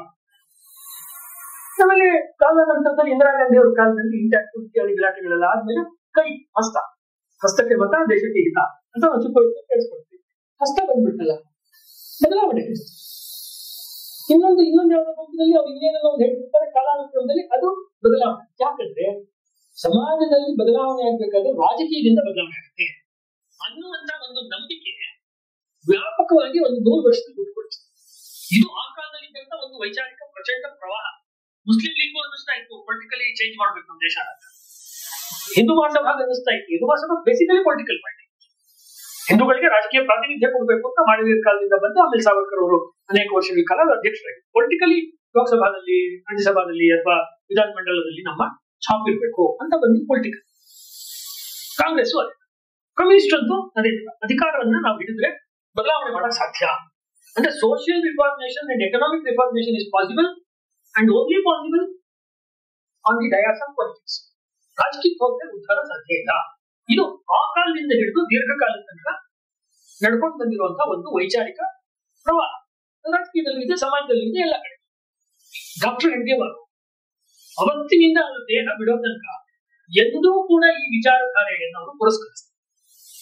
ಪೊಲಿಟಿಕಲ್ ವಿಲ್ ಅಥವಾ ಪೊಲಿಟಿಕಲ್ ಪವರ್ ಅಥವಾ ಪೊಲಿಟಿಕಲ್ ಒಂದು ವೇ ಅದು ರಾಷ್ಟ್ರದ ಹಿತಕ್ಕೆ ಅಂತಿಮವಾಗಿ ಒಳ್ಳೆಯದನ್ನು ಮಾಡುತ್ತೆ ಅಂತ ಹೇಳಕ್ ಆಗಲ್ಲ. ಮಾಡ್ಬೋದು, ತಾತ್ಕಾಲಿಕವಾಗಿ ಮಾಡದೇನು ಇರ್ಬೋದು, ಮಾಡದೇ ಇರೋ ಉದಾಹರಣೆಗಳಿದೆ. ಅಂದ್ರೆ ನಾನು ನಿಮ್ಗೆ ಹೇಳ್ತಾ ಇರೋದು, ಅವರಿಗೆ ಅಂತಾರಾಷ್ಟ್ರೀಯ ರಾಜಕೀಯ ಎಷ್ಟು ಗೊತ್ತಿತ್ತು ನಿಮ್ಗೆ ಗಮನ. He knew in and out of European history. He knew in and out of American and China history. ಅವ್ರ ಬರವಣಿಗೆಲ್ಲ ಅದು ಇಲ್ಲ. ಹೆಂಗಿದೆ ಅಂದ್ರೆ, ರಷ್ಯಾ ಇದು ಚೀನಾದಲ್ಲಿ ಒಬ್ಬ ದೊಡ್ಡ ಫಿಲಾಸಫರ್, ಅವ್ರ ಹೆಸರು ಲಾವೋಟೆ ಅಂತ ಹೇಳ್ತಾರೆ. ಲಾವೋಟೆ ಜನಗಳ ನಡುವೆ ಓಡಾಡ್ಕೊಂಡು ಇವತ್ತು ಪೀಪಲ್ಸ್ ಫಿಲಾಸಫರ್, ಬೇರ್ ಫೂಟೆಡ್ ಫಿಲಾಸಫರ್ ಅಂತ ಸಾಕ್ರೆಟಿಸ್ ಇದ್ನಲ್ಲ, ಹಾಗೆ ಬರಿಗಾಲಿನ ತತ್ವಜ್ಞಾನಿ. ಸುಮ್ಮನೆ ಓಡಾಡ್ಕೊಂಡಿರೋದು. ಇವರು ಅಷ್ಟೇ, ಎಲ್ಲಾರ ಮನೆಗೆ ಹೋಗೋದು, ಹಾಲು ಕುಡಿಯೋದು, ಚಾ ಕುಡಿಯೋದು, ಕಬಡ್ಡಿ ಆಡೋದು, ಸೈಕಲ್ ತಗೊಂಡೆಲ್ಲೋ ಹೋಗೋದು, ಊರು ಸುತ್ಕೊಂಡ್ ಬಂದು RSS ಶಾಖೆ ಮಾಡೋದು, ಜನಗಳ ಕಷ್ಟ ಸುಖಗಳಿಗೆ, ಕಾರ್ಯಕರ್ತರ ಕಷ್ಟ ಸುಖಗಳಿಗೆ ಸ್ಪಂದಿಸೋದು. ಯಾರೋ ಒಬ್ಬ ಅವರ ಹಳೆಯ ಕ್ರಾಂತಿಕಾರಿ ಮಿತ್ರ ಯಾವ್ದೋ ದೂರದ ಹಳ್ಳಿನಲ್ಲಿ ಜ್ವರ ಮಲಗಿದ್ದಾನೆ ಅಂದ್ರೆ ಬಿಡೋ ಕೆಲಸ ಬಿಟ್ಟು 3 ದಿವಸ ಅವನಿಗೆ ಸೇವೆ ಮಾಡೋದು. ಈ ರೀತಿ ಕೆಲಸಗಳನ್ನೆಲ್ಲ ಅವ್ರು ಮಾಡ್ಕೊಂಡು ಅದರಲ್ಲೇ ಅವ್ರಿಗೆ ಸಾರ್ಥಕತೆ ಕಾಣಿಸ್ತಾ ಇದೆ. ಇದಕ್ಕೇನು ಡಾಕ್ಯುಮೆಂಟ್ ಇಲ್ಲ. ಅಂದ್ರೆ ಏನಪ್ಪಾ ಇದಕ್ಕೆ ಡೈರೆಕ್ಟ್ ಆಗಿ ಏನು ಪರಿಣಾಮ ಇಲ್ಲ. ಉದಾಹರಣೆಗೆ ನೋಡಿ, ಕಾಂಗ್ರೆಸ್ ನಲ್ಲಿ ಆ ಕಾಲದಲ್ಲಿ ಒಬ್ಬ ಅಭ್ಯರ್ಥಿ ಇರುತ್ತೆ, ಯಾರೋ ಒಬ್ಬ ಇವರ ಇನ್ನೊಬ್ಬ ಸ್ನೇಹಿತನಿಗೆ ಎಷ್ಟೋ ದುಡ್ಡು ಸಾಲ ಬೇಕಾಗಿತ್ತು. ಸರಿ, ಏನು ಅಭ್ಯಂಕರ್ ಸ್ವಲ್ಪ ದುಡ್ಡಿದೆ ಅಂತ ಗೊತ್ತಿತ್ತು. ಮಧ್ಯರಾತ್ರಿ ಹೋಗಿ ಡಾಕ್ಟರ್ ಹೆಡ್ಗೇವಾರ್ ಅವರು ಅಭ್ಯಂಕರ್ ಮನೆ ಮಾಡಿದ್ರು ಬಾಗಿಲು. ಅಭ್ಯಂಕರ್ ಬಂದು, ಏನ್ ಇಷ್ಟೊತ್ತಲ್ಲಿ ಬಂದಿದ್ದಲ್ಲ ಡಾಕ್ಟರ್ ಸಾಹೇಬ್ರೆ, ನಂಗೆ ಒಂದಿಷ್ಟು ಸಾವಿರ ದುಡ್ಡು ಬೇಕಿತ್ತು, ಬೇಕಾದ್ರೆ ನೀವು ಒಂದು ಪ್ರಾಮಿಸರಿ ನೋಟಿಸ್ ಕೊಟ್ಟು ನಾನು ಸೈನ್ ಮಾಡ್ಕೊಡ್ತೀನಿ ಕಾಗದದ ಮೇಲೆ. ಡಾಕ್ಟರ್ ಹೆಡ್ಗೇವಾರ್ ಅವರಿಂದ ನಾನು ಸೈನ್ ಹಾಕ್ಸ್ಕೊಳ್ಳೋಷ್ಟು ಮೂರ್ಖನ ಅಂತ ಅವ್ರದ್ದು ಐಡಿಯಾಲಜಿನೇ ಬೇರೆ, ಐಡಿಯಾಲಜಿ ಪೂರ್ತಿ ಬೇರೆ. ಅಂದ್ರೆ ಅವರ ಒಪ್ಪು ಬಳಕೆ ಸಮಾಜದ ಎಲ್ಲ ಜನವರ್ಗಗಳಲ್ಲಿತ್ತು, ಮುಸ್ಲಿಮರಲ್ಲೂ ಸೇರಿತು. ಡಾಕ್ಯುಮೆಂಟ್ ಆಗಿರುವಂತ ಹಿಸ್ಟ್ರಿಯಲ್ಲಿ. ಅಂದ್ರೆ ಅವರು ಅಲ್ಲೇನೋ ರಾಜಿ ಮಾಡ್ಕೊಂತಿದ್ರು ಅಂತಲ್ಲ, ಹಿಂದೂ ರಾಷ್ಟ್ರದ ಬಗ್ಗೆ ಹೋಗಿ ಅವರಲ್ಲಿ ತೇಲಿಸಿ ಹೇಳ್ತಾ ಇದ್ರು ಅಂತಲ್ಲ, ಅವ್ರು ಹೇಳೋದೇ. ಆದ್ರೆ ಅವ್ರ ಜೊತೆ ಆ ಸ್ನೇಹವನ್ನು ಅವರು ಅದೇ ರೀತಿಯಲ್ಲಿ ಇಟ್ಕೊಂಡಿರ್ತಾರೆ. ಈ ಹಿನ್ನೆಲೆ ಇದೆಯಲ್ವಾ, ಡಾಕ್ಟರ್ ಹೆಡ್ಗೇವಾರ್ ಅವರು ಮಾಡಿದ್ದೇನು ಅಂತ ಹೇಳಿದ್ರೆ, ಗ್ರಂಥಗಳನ್ನು ಬರೆದ್ರೇನೆ ಇಂಟೆಲೆಕ್ಚುಯಲ್ ಆಗ್ತಾರೆ, ಅಥವಾ ಗ್ರಂಥಗಳನ್ನು ಬರೆದ್ರೆ ಪೇಪರ್ಗಳನ್ನು ಮಾಡಿದ್ರೆ ಠರಾವುಗಳನ್ನ ನಿರ್ಣಯಗಳನ್ನ ಸ್ವೀಕಾರ ಮಾಡಿದ್ರೆ ಒಂದ್ ಕೆಲಸ ಯಶಸ್ವಿ ಆಗುತ್ತೆ ಅಂತ ಸಂಘದಲ್ಲಿ ಹಿರಿಯರು ಒಬ್ರು ಮೈಚಾ ಜಯದೇವ್ ಎಲ್ರಿಗೂ ಅನೇಕರಿಗೆ ಗೊತ್ತಿತ್ತು. ಅನೇಕ ಸತಿ ಹೇಳ್ತಾ ಇದ್ದು, ಒಂದು ಮೀಟಿಂಗ್ ಅಥವಾ ಬೈಠಕ್ ತುಂಬಾ ಸಕ್ಸಸ್ಫುಲ್ ಆಯ್ತು ಅಂತ ಹೇಳಿದ್ರೆ ಅಲ್ಲಿ ತಗೊಂಡ ನಿರ್ಣಯ ಎಲ್ಲ ಇಂಪ್ಲಿಮೆಂಟ್ ಆಗ್ಬಿಟ್ಟಿದೆ ಅಂತಲ್ಲ, ಅದಕ್ಕೋಸ್ಕರ ಅದನ್ನ ಕಟ್ಟಬಿಡ್ಬೇಕಾಗ್ತದೆ. ಈ ಅರಿವು, ಯಾಕೆಂದ್ರೆ ಅದಕ್ಕೆ ವಿರುದ್ಧವಾಗಿ ಕಾಂಗ್ರೆಸ್ನ ವಾರ್ಷಿಕ ಅಧಿವೇಶನಗಳಲ್ಲಿ ಅಥವಾ ನಮ್ಮ ಈಗಿನ ಕನ್ನಡ ಸಾಹಿತ್ಯ ಪರಿಷತ್ತಿನ ಅಧಿವೇಶನಗಳನ್ನು ನೋಡಿದಾಗ ಪ್ರತಿ ವರ್ಷ ನಿರ್ಣಯ ಮಾಡ್ತಾರೆ, ಕನ್ನಡ ಪ್ರಾಥಮಿಕ ಶಿಕ್ಷಣ ಕನ್ನಡದಲ್ಲಿ ಆಗಬೇಕು ಪ್ರತಿ ರೀತಿ ಹೇಳ್ತಾರೆ. ಎಲ್ಲ ಶಾಲೆಗಳು ಮುಗಿಸ್ಕೊಂಡು ಬರ್ತಿರ್ತಾರೆ. ಈ ಕಡೆ ನೋಡಿದಾಗ ವೇದಿಕೆ ಮೇಲೆ ಠರಾವುಗಳನ್ನು ಮಂಡಿಸೋದ್ರಿಂದ ಸಮಾಜದಲ್ಲಿ ಬದಲಾವಣೆ ಸಾಧ್ಯ ಆಗೋದಿಲ್ಲ. ಮಾಸ್ ಮೂವ್ಮೆಂಟ್ಗಳಿಂದ ಬದಲಾವಣೆ ಆಗತ್ತೆ, ಖಂಡಿತ ಆಗತ್ತೆ, ಆದ್ರೆ ಅದು ತಾತ್ಕಾಲಿಕವಾಗಿ ಆಗೋದಕ್ಕೆ ಸಾಧ್ಯ ಇದೆ. ಅಂದ್ರೆ ಇವ್ರಿಗಿಂತ ಮುಂಚೆ ಬಂದು ಈ ಪ್ರಪಂಚಕ್ಕೆ ಕೊಡುಗೆಗಳನ್ನು ಕೊಟ್ಟಂತ ವಿವೇಕಾನಂದರು, ಬಿಪಿನ್ ಚಂದ್ರಪಾಲ್, ಲೋಕಮಾನ್ಯ ತಿಲಕರು, ಬಂಕಿಂ ಚಂದ್ರ ಚಟ್ಟೋಪಾಧ್ಯಾಯರು, ಮಹರ್ಷಿ ರವೀಂದ್ರು, ಅವರೆಲ್ಲರ ವಿಚಾರಗಳ ಪ್ರಭಾವ ಇವ್ರ ಮೇಲೆ ಖಂಡಿತ ಇದೆ. ಆದರೆ ಯಾವುದೇ ಒಬ್ಬನ ಅಥವಾ ಒಬ್ಬ ವ್ಯಕ್ತಿಯ ವಿಚಾರದ ಹಿಂದೆ ಕೈ ಅಂತ ಹೇಳ್ತೀವಲ್ಲ, ಪಂಥದ ಹಿಂದೆ ಹೋಗಿ ಅಥವಾ ತಮ್ಮದೇ ಆಗಿರುವಂತಹ ಒಂದು ಹೆಡ್ಗೆವಾರಿಸಂ, ಹೆಡ್ಗೆವಾರ ಒಂದು ಪಂಥ ಅಂತನೂ ಕಠಿಣ. ಇದು ಬಹಳ ಇಲ್ಲ. ಅವರ ಸಾಂಸ್ಕೃತಿಕ ಕಥನ ಏನು ಅಂದ್ರೆ, ಭಾರತದಲ್ಲಿ ನಾವು ವ್ಯಕ್ತಿ ಪೂಜೆಯನ್ನು ಮಾಡಬಾರ್ದು, ವ್ಯಕ್ತಿವಾದವನ್ನು ಮಾಡಬಾರ್ದು. 2014ರಲ್ಲಿ ಮೋದಿಯವರು ಬಂದಾಗ ಬಹಳ ದೊಡ್ಡ ಚರ್ಚೆ ನಡೆದಿದ್ದೇನೆ, ವ್ಯಕ್ತಿ ಪೂಜೆ ಮಾಡ್ಬೇಕಾ ಮಾಡಬಾರ್ದು ಅನ್ನೋದು ಎರಡು ಗುಂಪಿದೆ ಇವಾಗ. ಅದೇನೇ ಇಟ್ಕೊಳ್ಳಿ, ನಾವು ಡಾಕ್ಟರ್ ಜಿ ಬಗ್ಗೆ ಹೇಳ್ತಿರೋದ್ರಿಂದ ಅದನ್ನ ಆ ಪರ್ಸ್ಪೆಕ್ಟಿವ್ ಅಲ್ಲಿ ಹೇಳ್ತಾ ಇದ್ದೀನಿ ಅಷ್ಟೇ. ಅದ್ರಲ್ಲಿ ನಾನು ಸರಿ ತಪ್ಪು ಅಂತ ಏನು ಹೇಳೋದಕ್ಕೆ ನಾನು ಹೋಗ್ತಾ ಇಲ್ಲ, ಆ ರೀತಿ ಬಂತು.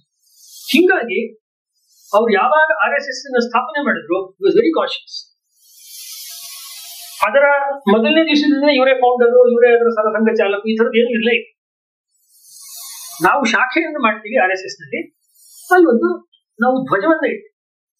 ಅವರು ಯಾವಾಗ ಮೊದಲನೇ ಬಾರಿಗೆ ಅವರು ಗುರುದಕ್ಷಿಣೆಯನ್ನ ಕೆಲವು ವರ್ಷಗಳ ನಂತರದಲ್ಲಿ ಶುರು ಮಾಡಿದ್ರು, ಗುರುಪೂಜಾ ಉತ್ಸವದಲ್ಲಿ, ವರ್ಷಕ್ಕೊಂದ್ಸತಿ ಬರುವಂತಹ ಹುಣ್ಣಿಮೆಯಲ್ಲಿ ಗುರುವಿಗೆ ನಮ್ಮ ಸಮರ್ಪಣೆ ಇದ್ದಾಗ ಆ ಕಾಲದ ಡಾಕ್ಯುಮೆಂಟ್ಸ್ ಅಲ್ಲಿ ಇದೆ. ತುಂಬಾ ಜನ ಅನ್ಕೊಂಡಿದ್ದು ಇವತ್ತು ಡಾಕ್ಟರ್ ಜಿ ಅವರಿಗೆ ನಾವು ಅರ್ಪಣೆ ಮಾಡುದು, ಅವರೇ ನಮ್ಮ ಗುರುಗಳು. ಈ ಸ್ಥಾಪನೆ ಮಾಡಿದ್ರಲ್ಲಿ ಬಹಳ ಮುಖ್ಯ ಪಾತ್ರ ಅವ್ರದ್ದೇನೆ, ಅವರೇ ಈಸ್ ದ ಹೆಡ್, ಅವ್ರಿಗೆ ಮಾಡೋದು. ಅವರು ಒಂದು ಕೇಸರಿ ಧ್ವಜ ಭಾವವನ್ನು ಇಟ್ಟು ಇದೇ ನಮ್ಮ ಗುರು, ಭಗವದ್ ಧ್ವಜ ನಮ್ದು. ಇಲ್ಲಿ ನಮ್ಗೆ ಸಮರ್ಥ ರಾಮದಾಸರು ಏನ್ ಮಾಡಿದ್ರು, ಮಾರುತಿಯ ಹನುಮಂತನ ಗುಡಿಗಳನ್ನು ಕಟ್ಟೋದು, ಹಳ್ಳಿಗಳಲ್ಲಿ ವ್ಯಾಯಾಮ ಶಾಲೆಗಳನ್ನು. ಶಿವಾಜಿ ಮಹಾರಾಜ ಆಗ್ರಾದಿಂದ ತಪ್ಪಿಸ್ಕೊಂಡು ಬರ್ಬೇಕಾದ್ರೆ ಹಣ್ಣಿನ ಬುಟ್ಟಿಲಿ ತಪ್ಪಿಸ್ಕೊಂಡು ಅಷ್ಟು 1000 ಕಿಲೋಮೀಟರ್ ಹಿಂದೆ ಬಂದಿದ್ದು ಇಲ್ಲಿಗೆ. ಮಧ್ಯೆ ಈ ದೇವಸ್ಥಾನಗಳನ್ನೇ ಆಶ್ರಯ ತಗೊಂಡು ಬಂದ ಅಂತ ಇತಿಹಾಸಕಾರರು ಬರೀತಾರೆ. ಆ ದೇವಸ್ಥಾನಗಳನ್ನ ನಿರ್ಮಾಣ ಮಾಡಿ ಇಟ್ಬಿಟ್ಟಿದ್ದಾರೆ ಸಮರ್ಥರು ಅಥವಾ ಸಮರ್ಥ ಶಿಷ್ಯರು ಮುಂದಕ್ಕೆ. ಹೀಗಾಗಿ ಪ್ರಾರಂಭದ ದಿನಗಳಲ್ಲಿ RSS ಶಾಖೆಗಳಲ್ಲಿ ಅಥವಾ RSS ಸಮಾರಂಭಗಳಲ್ಲಿ ಹನುಮಂತನ ವಿಗ್ರಹವನ್ನು ಇಡುವಂತ ಪದ್ಧತಿ ಇತ್ತು, ಡಾಕ್ಯುಮೆಂಟ್ ಆಗಿದೆ.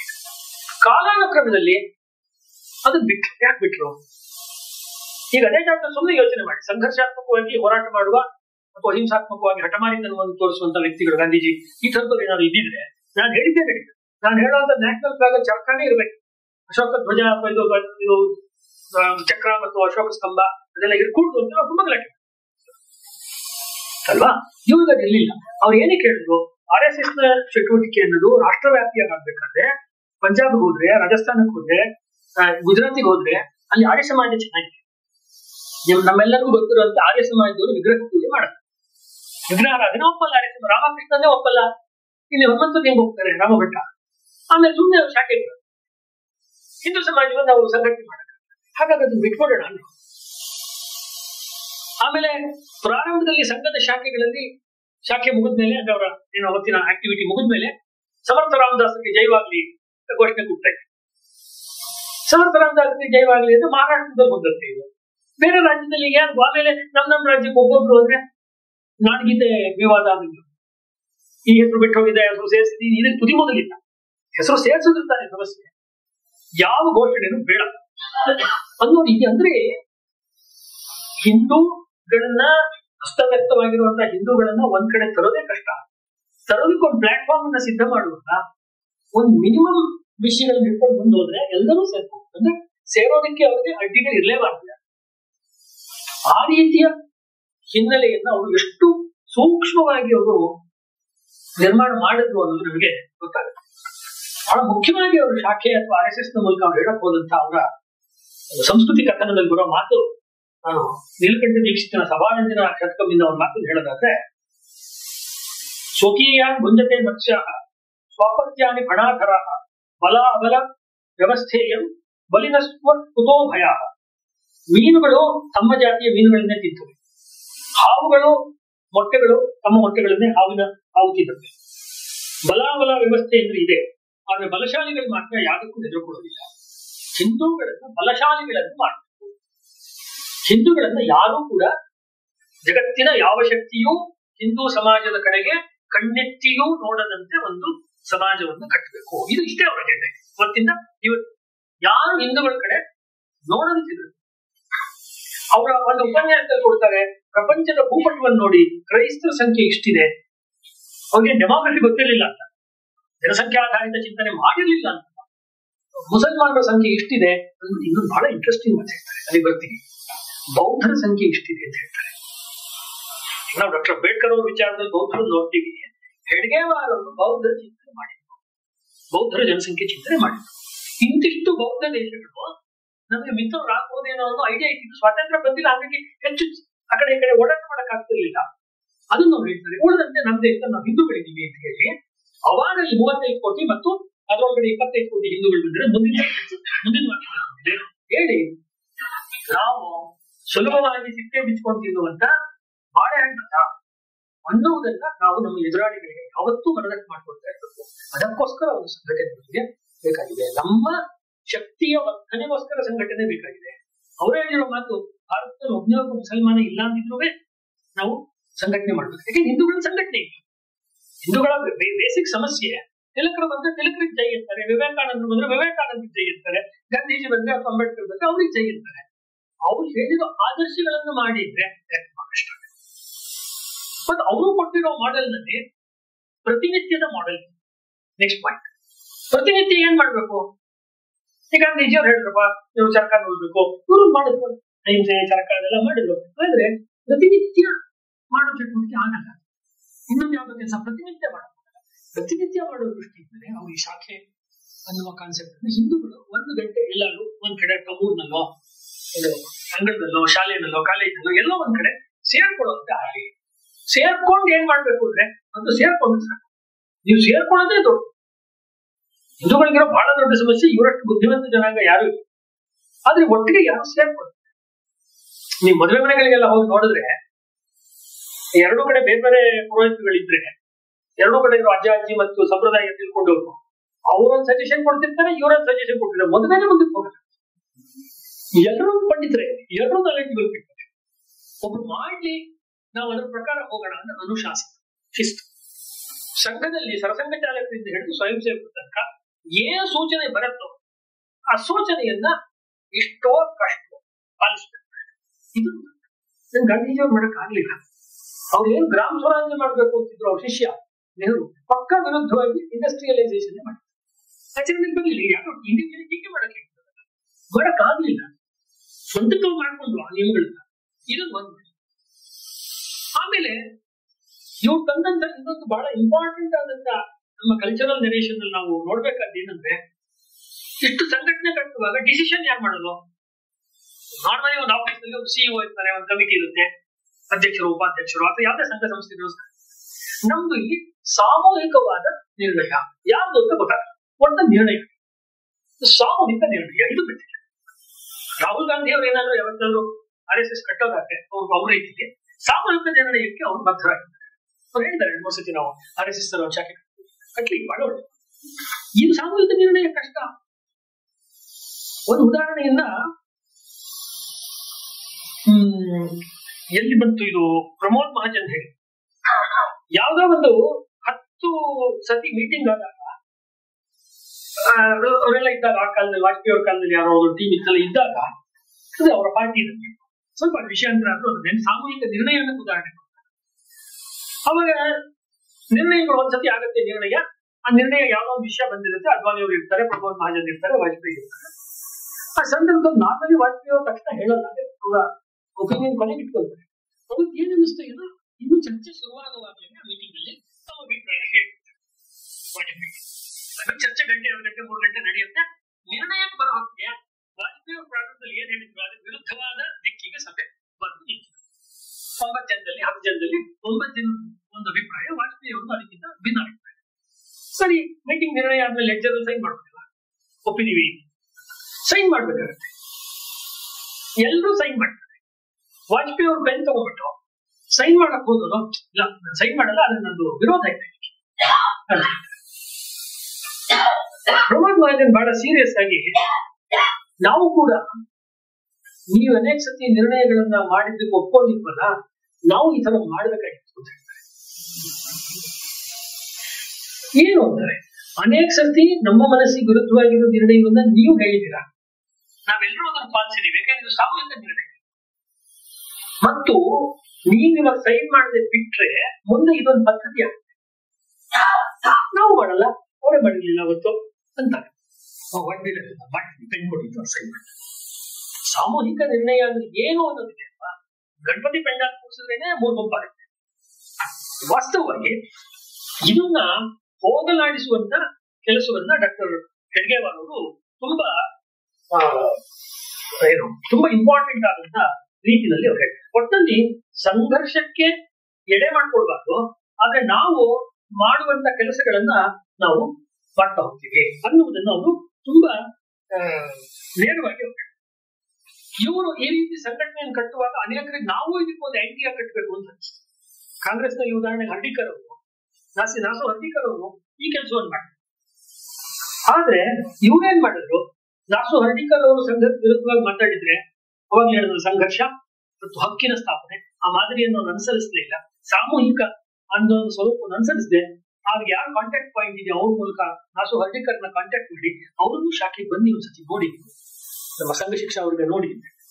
ಗಾಂಧೀಜಿಯವರು ಕೊನೆಗೆ ಸ್ವಾತಂತ್ರ್ಯ ನಂತರದಲ್ಲಿ ಕೂಡ ಗಾಂಧೀಜಿಯವರು ದೆಹಲಿಯಲ್ಲಿ ನಡೆದಂತ ಸಂಘ ಶಿಕ್ಷಾ ಅವ್ರಿಗೆ ಬಂದಿರ್ತಾರೆ. ಅದಕ್ಕೆ ಮುಂಚೆ ಅಂಬೇಡ್ಕರ್ ಅವರು ಅಂದ್ರೆ ಯಾರ್ಯಾರಿಗೆ ವಾಟ್ ಈಸ್ ದಿಸ್ ವರ್ಕ್ ಇವ್ರು ಗುಂಪು ಮಾಡ್ತಾ ಇದ್ದೇವೆ ಅದನ್ನು ಅವರು ಪುಸ್ತಕದ ಮೂಲಕ ವಿವರಿಸಲಿಲ್ಲ, ಲೇಖನದ ಮೂಲಕ ವಿವರಿಸಲಿಲ್ಲ. ನೀವು ಬನ್ನಿ ನೋಡಿ, ನೀವು ಇದನ್ನು ಅನುಭವಕ್ಕೆ ತೆಗೆದುಕೊಂಡು ಬನ್ನಿ ಅನ್ನುವ ಕೆಲಸವನ್ನೇ ಡಾಕ್ಟರ್ ಹೆಡ್ಗೇವಾರ್ ಅವರು ಮಾಡ್ಕೊಂಡು ಇನ್ನು ನಮ್ದು 2 ನಿಮಿಷದಲ್ಲಿ ಹೇಳಿ ಮುಗಿಸೋದಂದ್ರೆ, ಹೆಡ್ಗೇವಾರ್ ಅವ್ರಿಗೆ ಬಂದಂತ ಮೊದಲನೇ ಪುಸ್ತಕ ನಮಗೆ ತಿಳಿದಂತೆ ವಾಣ ಶೇಂಡೆ ಅವ್ರು ಬರೆದಿರೋ ಪರಮ ಪೂಜನೀಯ ಡಾಕ್ಟರ್ ಹೆಡ್ಗೇವಾರ್. ಆ ಪುಸ್ತಕದಲ್ಲಿ ಅವರು ಹೇಳುವಂಥದ್ದು ಏನು ಅಂತ ಹೇಳಿದ್ರೆ,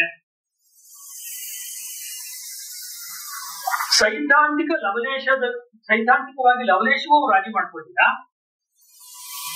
ಮುಂದೆ ಕಾರ್ಯಕ್ಷೇತ್ರದ ರೂಪದ ವಿಶಾಲವಾದ ಸಮುದ್ರದಲ್ಲಿ ವಿವಿಧ ರೀತಿ ಸಮಸ್ಯೆಗಳು, ಜಟಿಲವಾದ ಸವಾಲುಗಳು, ವಿಚಿತ್ರವಾದ ಸನ್ನಿವೇಶಗಳು ಮತ್ತು ಚಳುವಳಿಗಳು ಮೊದಲಾದವುಗಳು ಭಾರಿ ಬಿರುಗಾಳಿಗಳ ಮೇಲೇಳುತ್ತಿದ್ದವು. ಇಂತಹ ಪ್ರತಿಕೂಲ ಪರಿಸ್ಥಿತಿಯಲ್ಲೂ ಸಂಘರೂಪಿ ನೌಕೆಯನ್ನು ತನಗೆ ಅಡ್ಡ ಬರುವಂತಹ ಬಂಡೆಗಳಿಂದ ಮತ್ತು ಬಿರುಗಾಳಿಗಳಿಂದ ಸುರಕ್ಷಿತವಾಗಿ ಉಳಿಸುತ್ತಾ ಹುಟ್ಟು ಹಾಕಬಲ್ಲ ಡಾಕ್ಟರ್ ಹೆಡ್ಗೇವಾರಂತಹ ಕುಶಲ ನಾವಿಕರು ಇರಬೇಕಾದಲ್ಲಿ ಕಾರ್ಯದ ಪ್ರಗತಿಯನ್ನು ತಡೆಯಬಲ್ಲವನು ಯಾರು ತಾನೇ ಹೇಳಲು ಸಾಧ್ಯ. ಅಂದ್ರೆ ಈ ಪ್ರವಾಹದಲ್ಲಿ, ಈ ವ್ಯಕ್ತಿಗಳ ಜೀವನದ, ಸಮಾಜ ಜೀವನದ ಪ್ರವಾಹದಲ್ಲಿ ಏನೇನೋ ಅಡೆತಡೆಗಳು ಬಂದ್ರು ಒಬ್ಬ ತುಂಬಾ ಒಳ್ಳೆಯ ಸ್ಕಿಲ್ಫುಲ್ ಆಗಿರುವ ಒಬ್ಬ ನ್ಯಾವಿಗೇಟರ್ ತರ ಅವ್ರ ಸಂಘದ ನೌಕೆಯನ್ನ ಮುಂದುವರಿಸ್ಕೊಂಡು ತೆಗೆದುಕೊಂಡು ಬಂದ್ರು. ಇದನ್ನ ಒಂದಾಗಿ ಹುಟ್ಟಿದ ಕಮ್ಯುನಿಸ್ಟ್ ಪಕ್ಷ ಎರಡಾಗಿದ್ದ ಕಥೆ ನೆನಪಿಸ್ಕೊಂಡ್ರೆ, ಒಂದಾಗಿ ಹುಟ್ಟಿದಂತ ಜನತಾ ಪರಿವಾರ ರಾಜಕೀಯದಲ್ಲಿ ಹಲವಾರು ಏಕದಳ, ದ್ವಿದಳ, ತ್ರಿದಳ, ಚತುರ್ದಳ, ಅನೇಕ ದಳಗಳ ಎಷ್ಟು ದಳಗಳಾಗಿ ದಳವಾಯಿತು ಹೋಯ್ತದೋ ನಿಮ್ಗೆ ಗೊತ್ತಿದೆ. ಸಮಾಜವಾದಿಗಳು ಲೋಹಿಯಾ ಅವ್ರದೇ ಒಂದು ಗುಂಪಾಯ್ತು, ಆಚಾರ್ಯ ನರೇಂದ್ರ ದೇವ್ ಅವ್ರದೇ ಒಂದು ಗುಂಪಾಯ್ತು. ಕಿಸಾನ್ ಸಭಾ ಮಾಡಿದಾಗ ಬೇರೆ ಬೇರೆ ಅವ್ರದೇ ಬೇರೆ ಬೇರೆ ಕಿಸಾನ್ ಸಭಾಗಳು ಆಗ್ತಾ ಹೋಯ್ತು. ಇದು ಯಾಕೆ ಆಗ್ಲಿಲ್ಲ ಅಂತ ಹೇಳಿದ್ರೆ, ಇವರು ಕೊಟ್ಟಿರುವಂತ ಒಂದು ಕಲ್ಪನೆ. ಏನ್ ಕಲ್ಪನೆ ಇದೆ, ರಾಷ್ಟ್ರೀಯ ಸ್ವಯಂ ಸೇವಕ ಸಂಘ ಅಂತ ಹೇಳ್ಬೇಕಾದ್ರೆ ಅಲ್ಲಿ ರಾಷ್ಟ್ರೀಯ ಮತ್ತು ಸಂಘ ಅನ್ನೋದು ಬೇರೆ ಅಲ್ಲ. ಸೊ ಬ್ಯೂಟಿಫುಲ್, ತುಂಬಾ ಜನ ಅದ್ರ ಮೇಲೆ ಗಮನ ಕೊಟ್ಟಂಗೆ ಅನ್ಸಲ್ಲ.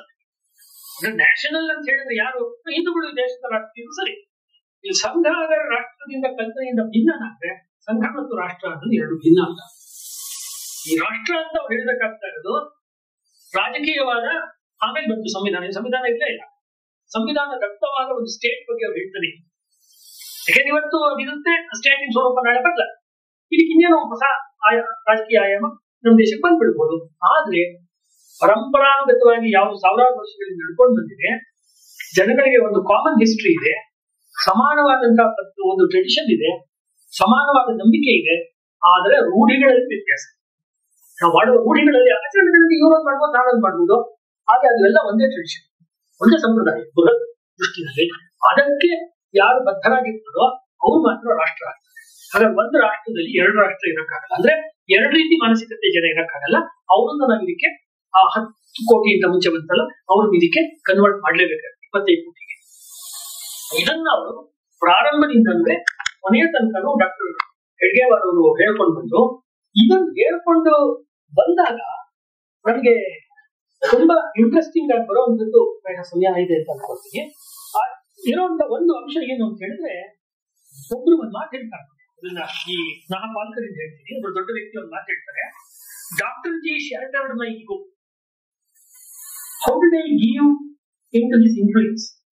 I used to teach English and politics to BA students and zoology to BSc students at Banaras Hindu University. Alongside my teaching, I kept myself busy in a range of other activities. I do not know when and how the sudden ray of thinking entered my mind. I simply cannot explain it, but it certainly did. As the great son Jnaneshwara said, this is an experience, it is beyond explanation. ಇದು ಹೇಳಿರೋದು ಗುರುಜಿ. ಅದರಲ್ಲಿ ಇವರು ಬಿಟ್ಟು ಇಲಿಯನ್ನು ಹಿಡಿಯುವಂತೆ ಅವರು ನನ್ನನ್ನು ಹಿಡಿದು ಬಿಟ್ಟರು ಅನ್ನೋದು ಪ್ರಸಿದ್ಧವಾದ. ಅಂದ್ರೆ ಇವ್ರ ತರ MSc ಮಾಡಿದವರು, LLB ಮಾಡಿದವರು, ಅಷ್ಟೊಂದು ಇಂಟೆಲೆಕ್ಚುಯಲ್, ಸಾವಿರಾರು ಪುಸ್ತಕಗಳನ್ನ ಓದಿ ಚೇತರಿಸಿಕೊಂಡಿದ್ದವರು ಗುರುಜಿಯವರು. ಡಾಕ್ಟರ್ ಜಿ ಅವ್ರ ಪುಸ್ತಕ ಓದ್ತಾ ಇದ್ರು ಅಂತ ನಮ್ಗೆಲ್ಲೂ ಹುಡುಕಿದ್ರು ಒಂದು ಏನು ಸಿಕ್ಕೋದಿಲ್ಲ. ಕೆಲವರು ಪುಸ್ತಕಗಳನ್ನು ಓದ್ತಾ ಇದ್ರು ಅಥವಾ ಬೇರೆ ಪುಸ್ತಕ ಓದಿ ಅಂತ ಇನ್ವೆಂಟ್ ಮಾಡ್ತಾ ಇದ್ರು. ಆ ತರದ ನಾವು ಯಾವ್ದನ್ನ ಸಾಧಾರಣವಾಗಿ ಒಂದು ಇಂಟೆಲೆಕ್ಚುಯಲ್ ಆಕ್ಟಿವಿಟಿ ಕರಿತೀವಿ, ಅದು ಯಾವ್ದು ಮಾಡಿಲ್ಲ.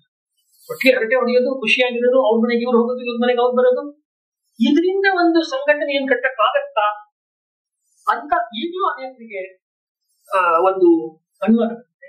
ಅದನ್ನ ನಾವು ಇಲ್ಲಿ ನೋಡ್ಬೋದು. ಮತ್ತು ಸುತ್ತ ಇರುವ ದೇಶಗಳ ಉದಾಹರಣೆ ಕೊಟ್ಟಲ್ಲ, ಅವಾಗ ಆ ಕೆಲಸವನ್ನ ಈ ಬೆಕ್ಕು ಇಲಿಯನ್ನು ಹಿಡಿಯಿತು ಅನ್ನೋ ಇದಕ್ಕೆ ಒಂದು ಪ್ರಭಾವ ಸಿಗಾಕೊಂಡ ಗುರೂಜಿಯವರು ಸಂಘದ 2ನೆಯ ಸರಸಂಘ ಚಾಲಕರು ಆದ್ಮೇಲೆ ಅವರು ನೇಪಾಳಕ್ಕೆ ಭೇಟಿ ಕೊಟ್ಟು ನೇಪಾಳ ಭಾರತದ ಒಂದು ಬಾಂಧವ್ಯವನ್ನು ಹೆಚ್ಚು ಮಾಡೋ ಪ್ರಯತ್ನ ಮಾಡ್ತಾರೆ.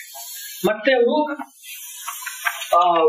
ಬರ್ಮಾ ದೇಶಕ್ಕೆ ಭೇಟಿಯನ್ನ ಕೊಟ್ಟು ಬರ್ಮಾ ದೇಶದಲ್ಲಿ ಇದೊಂದು ಹೇಳಬೇಕಾದಂತ ಬಹಳ ಇಂಪಾರ್ಟೆಂಟ್ ಅಂತ ವಿಷಯ ಇದು. ಬರ್ಮಾ ದೇಶದಲ್ಲಿ ಅವರು ಒಂದು ಏನ್ ಹೇಳ್ತೀರಾ, ಹಿಂದೂಗಳಿಗೂ ಮತ್ತು ಬೌದ್ಧರಿಗೂ ಕೂಡ ಒಂದು ಬಂಧುತ್ವ ಇದೆ. ಬಂಧುತ್ವವನ್ನು ನಾವು ಜಾಸ್ತಿ ಮಾಡಬೇಕು ಅಂತ ಕೆಲಸವನ್ನ ಅವ್ರು ಮಾಡ್ತಾರೆ. ತುಂಬಾ ಇಂಪಾರ್ಟೆಂಟ್. ಹೇಗೆ ಡಾಕ್ಟರ್ ಬಾಬಾ ಸಾಹೇಬ್ ಅಂಬೇಡ್ಕರ್ ನಿನ್ನೆ ನೋಡಿದಂತೆ ಬರ್ಮಾ ಸಮಾಜದ ಒಂದು ಸಾಮಾಜಿಕ ಐಕ್ಯತೆಯ ದೃಷ್ಟಿಯನ್ನು ಕಂಡು ಒಂದು ಬುದ್ಧಿಸಂ ಅನ್ನುವಂಥದ್ದು ಆಗ್ಬೋದು, ನಮ್ಮ ದೇಶದ ಪುನರುತ್ಥಾನಕ್ಕೆ ಒಂದು ದೊಡ್ಡ ಒಂದು ವೆಹಿಕಲ್ ಆಗ್ಬೋದು ಅಂತ ಅನ್ಕೊಂಡ್ರು. ಅದೇ ರೀತಿಯ ಕೆಲಸವನ್ನ ಒಂದು ಸನಾತನ ಧರ್ಮಕ್ಕೆ ಸಂಬಂಧಪಟ್ಟ ಸಂಘ, ಬೌದ್ಧರು ಮತ್ತು ಹಿಂದೂಗಳೆಲ್ಲರೂ ಸೇರ್ಕೊಂಡು ಮಾಡ್ಬೋದು ಅಂತ ಹೇಳಿ ಮಯನ್ಮಾರ್ ಬ್ರಹ್ಮದೇಶದಲ್ಲಿ ಗುರೂಜಿಯವರ ಮಾರ್ಗದರ್ಶನದಲ್ಲಿ ಒಬ್ರು ಅಲ್ಲಿ ಆರಂಭ ಮಾಡ್ತಾರೆ. ರಂಗಹರಿಯವರ ಪುಸ್ತಕದಲ್ಲಿ ಈ ವಿಷಯ ತುಂಬಾ ಡೀಟೇಲ್ ಆಗಿ ಬಂದಿದೆ. ಅಂದ್ರೆ ಡಾಕ್ಟರ್ ಅಂಬೇಡ್ಕರ್ ಅವರು ಮಾಡಿದಂತ ಬೌದ್ಧ ಧರ್ಮದ ಆಧಾರದ ಮೇಲೆ ಹಿಂದೂ ಸಮಾಜವನ್ನ ಐಕ್ಯಗೊಳಿಸುವ ಪ್ರಯತ್ನದ ಕಥೆ ನಮ್ಗೆ ಗೊತ್ತಿದೆ. ಅಂದ್ರೆ ಗುರೂಜಿಯವರು ಯಾರು ಡಾಕ್ಟರ್ ಜಿ ಅವರ ಮುಂದೆ ಬಂದಂತ ಸಕ್ಸಸ್ಸರ್, ಅವರು ಮಾಡಿದಂತ ಈ ಪ್ರಯತ್ನ ಗೊತ್ತಿಲ್ಲ. ಅದಕ್ಕೆ ವಾಪಸ್ ನಾನು ನಿನ್ನೆ ಹೇಳಿದ್ದೆ ಹೇಳೋದಂತೆ, ಸನಾತನ ಹಿಂದೂ ಧರ್ಮ ಅಂತ ಹೇಳುವಾಗ ನಮ್ಮ ತಲೆಯಲ್ಲಿ ಉಪನಿಷತ್ಗಳು, ಶೈವ, ವೈಷ್ಣವ, ಮತ್ತೊಂದು ಶಾಕ್ತ, ಅದೆಲ್ಲ ಎಷ್ಟು ಗಟ್ಟಿಯಾಗಿ ಕೂತಿದ್ಯೋ, ಬೌದ್ಧ ಮತ್ತು ಜೈನ ಅನ್ನುವಂಥದ್ದು ಅಷ್ಟೇ ಪ್ರಬಲವಾಗಿ ಇದು ಹಿಂದುತ್ವದ ಭಾಗ ಅನ್ನೋದು ನಮಗಿಲ್ಲ. ಅದೇ ಗುರೂಜಿಯವರ ಮನಸ್ಸಲ್ಲಿ ತುಂಬಾ ಸ್ಪಷ್ಟವಾಗಿ ಕೂತಿದೆ. ಅದನ್ನ ಅವರು ಬೌದ್ಧರ ಸಂಘಟನೆ ಮಾಡುವ ವಿಚಾರವನ್ನು ಹೇಳ್ತಾರೆ. ಆಮೇಲೆ ಈ ಸಾವಿರಾರು ಪುಸ್ತಕಗಳನ್ನು ಓದುತ್ತಿದ್ದಂತ ಗುರೂಜಿಯವರು ಡಾಕ್ಟರ್ ಜಿಯವರ ಪ್ರಭಾವಕ್ಕೆ ಸಿಗಾಕೊಂಡು ಜನಗಳ ಜೊತೆ ಸೇರಿ ಅವ್ರು ಮಾಡ್ತಾ ಹೋದಾಗ ಯಾದವರಾವ್ ಜೋಶಿಯವರೆಲ್ಲ ಇರುವಂತ ಒಂದು ಘಟನೆ. ಆ ಸಂದರ್ಭದಲ್ಲಿ ಈ ಬಾಂಬೆ ಸೇರ್ಕೊಂಡಿದ್ದಾಗ ಸಂಜೆ ಚಹಾಪಾನ ಟೀ ಕುಡಿಬೇಕಾದ್ರೆ ಏನೋ ಒಂದು ವಿಷಯ ಬರುತ್ತೆ, ಏನೋ ಇಂಟ್ರೆಸ್ಟಿಂಗ್ ಡಿಸ್ಕಷನ್ ಬರುತ್ತೆ, ಅವಾಗ ಒಬ್ಬ ಕಾರ್ಯಕರ್ತ ಗುರೂಜಿಗೆ ಹೇಳ್ತಾನೆ ಇದ್ರ ಬಗ್ಗೆ ಯಾರಾದ್ರೂ ಒಂದು ಪುಸ್ತಕ ಬರುತ್ತೆ. ಸಂಘ ಇಸ್ ನಾಟ್ ಆಂಟಿ ಇಂಟೆಲೆಕ್ಚುಯಲ್ ಅನ್ನೋದು ಹೇಳ್ತಾರೆ. ಬಟ್ ಇಂಟೆಲೆಕ್ಚುಯಲ್ ಅಂದ್ರೆ ಏನು ಅನ್ನೋದ್ರ ಬಗ್ಗೆ ಡೆಫಿನಿಷನ್ ಸಂಘದ್ದು ಬೇರೆ. ಅದನ್ನ ಮನಗಾಡ್ಸಕ್ಕೆ ಎಕ್ಸಾಂಪಲ್ ಕೊಡ್ತಿರೋದು. ಇದ್ರ ಬಗ್ಗೆ ಒಂದು ಸಬ್ಜೆಕ್ಟ್ ಅಲ್ಲಿ ಒಂದು ಪುಸ್ತಕ ಬರೀಬೇಕು ಅಂದಾಗ ಗುರೂಜಿಯವರು ರಂಗಾರಿಯವರು ಹೇಳುತ್ತೆ, ಅವನ ಅಭಿಪ್ರಾಯವನ್ನು ಖಂಡಿಸುತ್ತಾ ನೀವು ಯೋಚಿಸುವಂತಹ ರೀತಿಯಲ್ಲಿ ಅದೇನು ಅಗತ್ಯ ಇಲ್ಲ, ಒಂದು ಗ್ರಂಥ ಎಷ್ಟೇ ಉತ್ತಮವಿದ್ದರೂ ಅದನ್ನು ಮುಂದಿಟ್ಟುಕೊಂಡು ಯಾವುದೇ ಕೆಲಸ ಮಾಡಲಾಗುವುದಿಲ್ಲ. ಒಂದು ಪುಸ್ತಕ ಇಟ್ಕೊಂಡು ಕೆಲಸ ಮಾಡಕ್ಕಾಗಲ್ಲ. ಆ ಪುಸ್ತಕದ ತತ್ವ ಜೀವನದಲ್ಲಿ ಆಚರಣೆಯಲ್ಲಿ ಇದ್ದಾಗ, ಈಗ ಭಗವದ್ಗೀತೆಯಲ್ಲಿ ಕರ್ಮಣ್ಯವಾದಿ ಕಾಣಿಸ್ತೆ ಅಂದ್ರೆ ನಂಗೆ ಅರ್ಥ ಆಗಲ್ಲ. ನಮ್ಮ ಅಜ್ಜಿನೋ ಮುತ್ತಜ್ಜಿನೋ ನಮ್ಮ ಮನೇಲಿ ಇನ್ಯಾರೋ ಆ ರೀತಿ ಜೀವನ ಸುತ್ತಮುತ್ತ ಮಾಡೋದು ನೋಡಿ ಇದಿರ್ಬೇಕು ಕೃಷ್ಣ ಹೇಳಿದ್ದು ಅಂತ ಗೊತ್ತಾಗುತ್ತೆ. ಅದಕ್ಕೆ ಆದರ್ಶ ಜೀವಂತವಾಗಿ ನಡ್ಕೊಳ್ಳೋ ಜನ ಬೇಕು, ಅವ್ರನ್ನೇ ಸ್ವಯಂ ಸೇವಕರು ಅಂತ ಕರೆ. ಹಾಗಾಗಿ ಇವೆಲ್ಲ ಸಂಗತಿ ಉದಾಹರಣೆ ಹೇಳ್ತಾರೆ. ಎಲ್ಲಾ ವಿಚಾರಗಳು ಗೊಳ್ವಲ್ಕರ್ ಅವರ ವಿಚಾರ ದರ್ಶನದಲ್ಲಿ ನೋಡಿ ಅಂತೀರಾ, ಅದರಿಂದ ಅಗತ್ಯವೆನಿಸುವಂತ ಸಂಸ್ಕಾರಗಳು ಸ್ವಯಂ ಸೇವಕರಿಗೆ ಏನ್ ಸಿಗುತ್ತೆ? ಪುಸ್ತಕ ಬಂದ್ಬಿಟ್ಟು ಗೊಳ್ವಲ್ಕರ್ ದರ್ಶನ ಅಂದ್ರೆ ಏನ್ ಸಿಗುತ್ತೆ? ಯಾಕೆಂದ್ರೆ ಗ್ರಂಥಕ್ಕೆ ಒಂದು ಮಿತಿ ಇದೆ. ಆದ್ರೆ ಅದರಲ್ಲೇ ರಂಗಾದಿಯವರು ಹೇಳೋ ಮಾತು ಹೇಳಿ ನಿಲ್ಲಿಸ್ತೀನಿ. ಒಂದು ಒಳ್ಳೆ ಗ್ರಂಥ ಒಬ್ಬ ರಾಧಾಕೃಷ್ಣನ್ ಅಂತ ಒಬ್ಬ ಫಿಲಾಸಫರ್ ಹುಟ್ಟಾಕ್ಬೋದು. ರಂಗಾದಿಯವರು ಹೇಳುವಂತೆ ಒಂದು ಒಳ್ಳೆ ಗ್ರಂಥ ರಮಣ ಮಹರ್ಷಿಯನ್ನ ಹುಟ್ಟಾಕ, ರಾಮಕೃಷ್ಣ ಪರಮಹಂಸನ ಹುಟ್ಟಾಕ ಸಾಧನೆ ಇಲ್ಲ. ಅಂಥ ಸಾಧನೆ ಮಾಡುವ ಲಕ್ಷಾಂತರ ಜನಗಳನ್ನ ಒಂದು ಹೆಚ್ಚು ಬರಿದೆ ಅವರ ಹೃದಯವನ್ನ ಪರಿವರ್ತನೆ ಮಾಡೋದಕ್ಕ ಡಾಕ್ಟರ್ ಹೆಡ್ಗೇವಾರ್ ಅವರು ವ್ಯಕ್ತಿಗೆ ಗಮನ ಕೊಟ್ಟರು. ಸಾಮುದಾಯಿಕ ಬದಲಾವಣೆ ಆಗ್ಬೇಕಾದ್ರೆ ವ್ಯಕ್ತಿಯ ಮಟ್ಟದಲ್ಲೇ ಆಗ್ಬೇಕು ಅನ್ನುವುದೇ ಅವರ ಮುಖ್ಯವಾದ ವಿಷಯ. ಹಾಗಾಗಿ 100 ವರ್ಷದಲ್ಲಿ ಪ್ರಾರಂಭದಲ್ಲಿ ಸಂಘ ಏನು ಕೆಲಸಗಳನ್ನ ಮಾಡ್ಕೊಂಡು ಬಂತು, ಅದಕ್ಕೆ ಬೇರೆ ಬೇರೆ ಆಯಾಮಗಳನ್ನ ಅವ್ರು ಜೋಡಿಸ್ಕೊಂಡು ಬರೋ ಕೆಲಸಗಳನ್ನ ಮಾಡ್ತಾ ಇದ್ದಾರೆ ಹೊರತು ಬೇರೆ ಸಂಘಟನೆಗಳು ಮೂಲ ಸ್ವರೂಪವನ್ನೇ ಬಿಟ್ಟು ಅವ್ರು ಇನ್ನೇನೇನೋ ಮಾಡಕ್ಕೆ ಹೊರಟರು ಅನ್ನುವಂತೆ ಆಗಿದೆ. 100 ವರ್ಷ ಹಿಂದೆನೂ ಶಾಖೆ ಮಾಡ್ತಿದ್ರು, ಈಗಲೂ 5ವರೆಯಿಂದ 6ವರೆನೋ ಅಥವಾ 6ರಿಂದ 7 ಒಂದು ಶಾಖೆ ಅನ್ನೋ ಒಂದ್ ಕಡೆ ಉಪನ್ಯಾಸ ನಡೆಯುವಾಗಲೇ ನಡೆದು ಶಾಖೆ ಧ್ವಜ ಪ್ರಣಾಮ ಮಾಡಿ ಮುಗಿಸಿರ್ತಾರೆ. ಇದು ಇವರ ಸ್ಟ್ರೆಂತ್. ಇದು ಬೇರೆ ದೇಶಗಳವರು ಇದನ್ನು ಇಮಿಟೇಟ್ ಮಾಡಕ್ ಹೋದ್ರು. ಕ್ರೈಸ್ತ ಮಿಷನರಿಗಳು, ಕ್ರೈಸ್ತ ಪಾದ್ರಿಗಳು ಅವರೆಲ್ಲ ಈ ಮಾದರಿಯನ್ನ ನಾವು ಯಾಕೆ ಇಟ್ಕೋಬಾರ್ದು, ನಮ್ಮ ಕೆಲಸ ಅವರ ಕ್ರಿಶ್ಚಿಯನ್ ಕೆಲಸಕ್ಕೆ ಮಾಡಬಾರ್ದು ಅನ್ನೋದನ್ನ ಅವರು ಪ್ರಯತ್ನವನ್ನು ಮಾಡಿದ್ದಾರೆ. ಫ್ರೆಂಚ್ 3 ಜನ ಲೇಖಕರು ಆ ಸಬ್ಜೆಕ್ಟ್ನೇ ಇಟ್ಕೊಂಡು RSS ನ ಕಾರ್ಯಪದ್ಧತಿ ಕ್ರೈಸ್ತರ ಮತಾಂತರದ ಕೆಲಸಗಳಿಗೆ ಹೆಂಗ್ ಉಪಯೋಗ ಆಗ್ಬಹುದು ಅಂತ ಸ್ಟಡಿ ಮಾಡಿ ದೊಡ್ಡ ಗ್ರಂಥವನ್ನೇ 3 ಜನ ಫ್ರೆಂಚ್ ಆಥರ್ಸ್ ಬರೆದಿದ್ದಾರೆ. ಇಟ್ಸ್ ಎ ಸಕ್ಸಸ್ಫುಲ್ ಮತ್ತೆ ಅವ್ರ ಗ್ರಂಥ ಆ ರೀತಿ ಇದೆ. ಹಾಗಾಗಿ ಡಾಕ್ಟರ್ ಕೇಶವಬಲಿರಾಮ್ ಹೆಡ್ಗೇವಾರ್ ಅವರು ಒಂದು ರೀತಿ ಸಮಾಜ ಪರಿವರ್ತನೆ ಆಗ್ಬೇಕು, ಆದ್ರೆ ಅದು ಶಾಶ್ವತವಾಗಿ ಆಗ್ಬೇಕು ಮತ್ತು ಅದು ಹಿಂದೂ ರಾಷ್ಟ್ರದ ನಿರ್ಮಾಣಕ್ಕಾಗಬೇಕು ಅಂತ ಹೇಳಿದ್ರು. ಅಂಬೇಡ್ಕರ್ ಅವರು ಸಮಾಜದ ಪರಿವರ್ತನೆ ಕ್ರಾಂತಿಕಾರಿ ರೂಪದಲ್ಲಿ ಆಗ್ಬೇಕು ಮತ್ತು ಅದು ಕೂಡ ಹಿಂದುತ್ವದ ಬದಲಾವಣೆ, ಹಿಂದುತ್ವದ ಪ್ರತಿಷ್ಠಾಪನೆಗಾಗಿ ಆಗ್ಬೇಕು ಅಂತ ಹೇಳಿದ್ರು. ಇಷ್ಟಲ್ಲದೆ ಅವರು ಕೂಡ ಹಿಂದುತ್ವದ ಅಂಗಗಳಾದ ರಾಮಾಯಣ, ಮಹಾಭಾರತ ಇತ್ಯಾದಿ ಕಲ್ಚರಲ್ ರೂಟ್ಸ್, ಸಾಂಸ್ಕೃತಿಕ ಬೇರುಗಳನ್ನು ಬಿಡದೆ ನಮ್ಮ ದೇಶದಲ್ಲಿ ನಾವು ಅವ್ರು ಹೇಳಿದಂತ ಸಪ್ತಕ್ರಾಂತಿಯ ವಿಚಾರಗಳನ್ನ ತರಬೇಕು ಅಂತ ಹೇಳಿದ್ರು. ವಯಸ್ಸಿನಲ್ಲಿ ಪ್ರಾಯ ಇವರಿಬ್ಬರಿಗಿಂತ ಅಥವಾ ಹೆಚ್ಚು ಕಡಿಮೆ ಸ್ವಲ್ಪ ಇವರೇ ಸೀನಿಯರ್ ಅಂತ ಕಾಣುತ್ತೆ ಡಾಕ್ಟರ್ ಹೆಡ್ಗೇವಾರ್ ಅವರು. ಹಾಗಾಗಿ ಯಾವತ್ತೂ ಮನೆಯಲ್ಲಿ ಊಟ ಬಡಿಸ್ಬೇಕಾದ್ರೆ ಹಿರಿಯರು ಕೊನೆ ಪಂಕ್ತಿನಲ್ಲಿ ಊಟ ಕೂಡ್ಬೇಕು ಅನ್ನೋ ಪದ್ಧತಿಯ ರೀತಿ ಡಾಕ್ಟರ್ ಹೆಡ್ಗೇವಾರ್ ಅವ್ರನ್ನ ಕೊನೆಯಲ್ಲಿ ಇಟ್ಕೊಂಡಿರೋದು ಏನಕ್ಕೆ ಅಂತ ಹೇಳಿದ್ರೆ ಅವ್ರ ಕೆಲಸ ಹೆಚ್ಚು ದೀರ್ಘಕಾಲ ಬಾಳ್ತಾ ಇದೆ ಅಂತ. ಹೀಗೆ 3 ದಿವಸಗಳ ಕಾಲ ಈ ವಿಚಾರದ ಬಗ್ಗೆ ಮಾಡಿರುವಂತಹ ನನ್ನ ಕೆಲವು ಅನಿಸಿಕೆಗಳನ್ನ ನಾನು ಹೇಳಿದ್ದೀನಿ.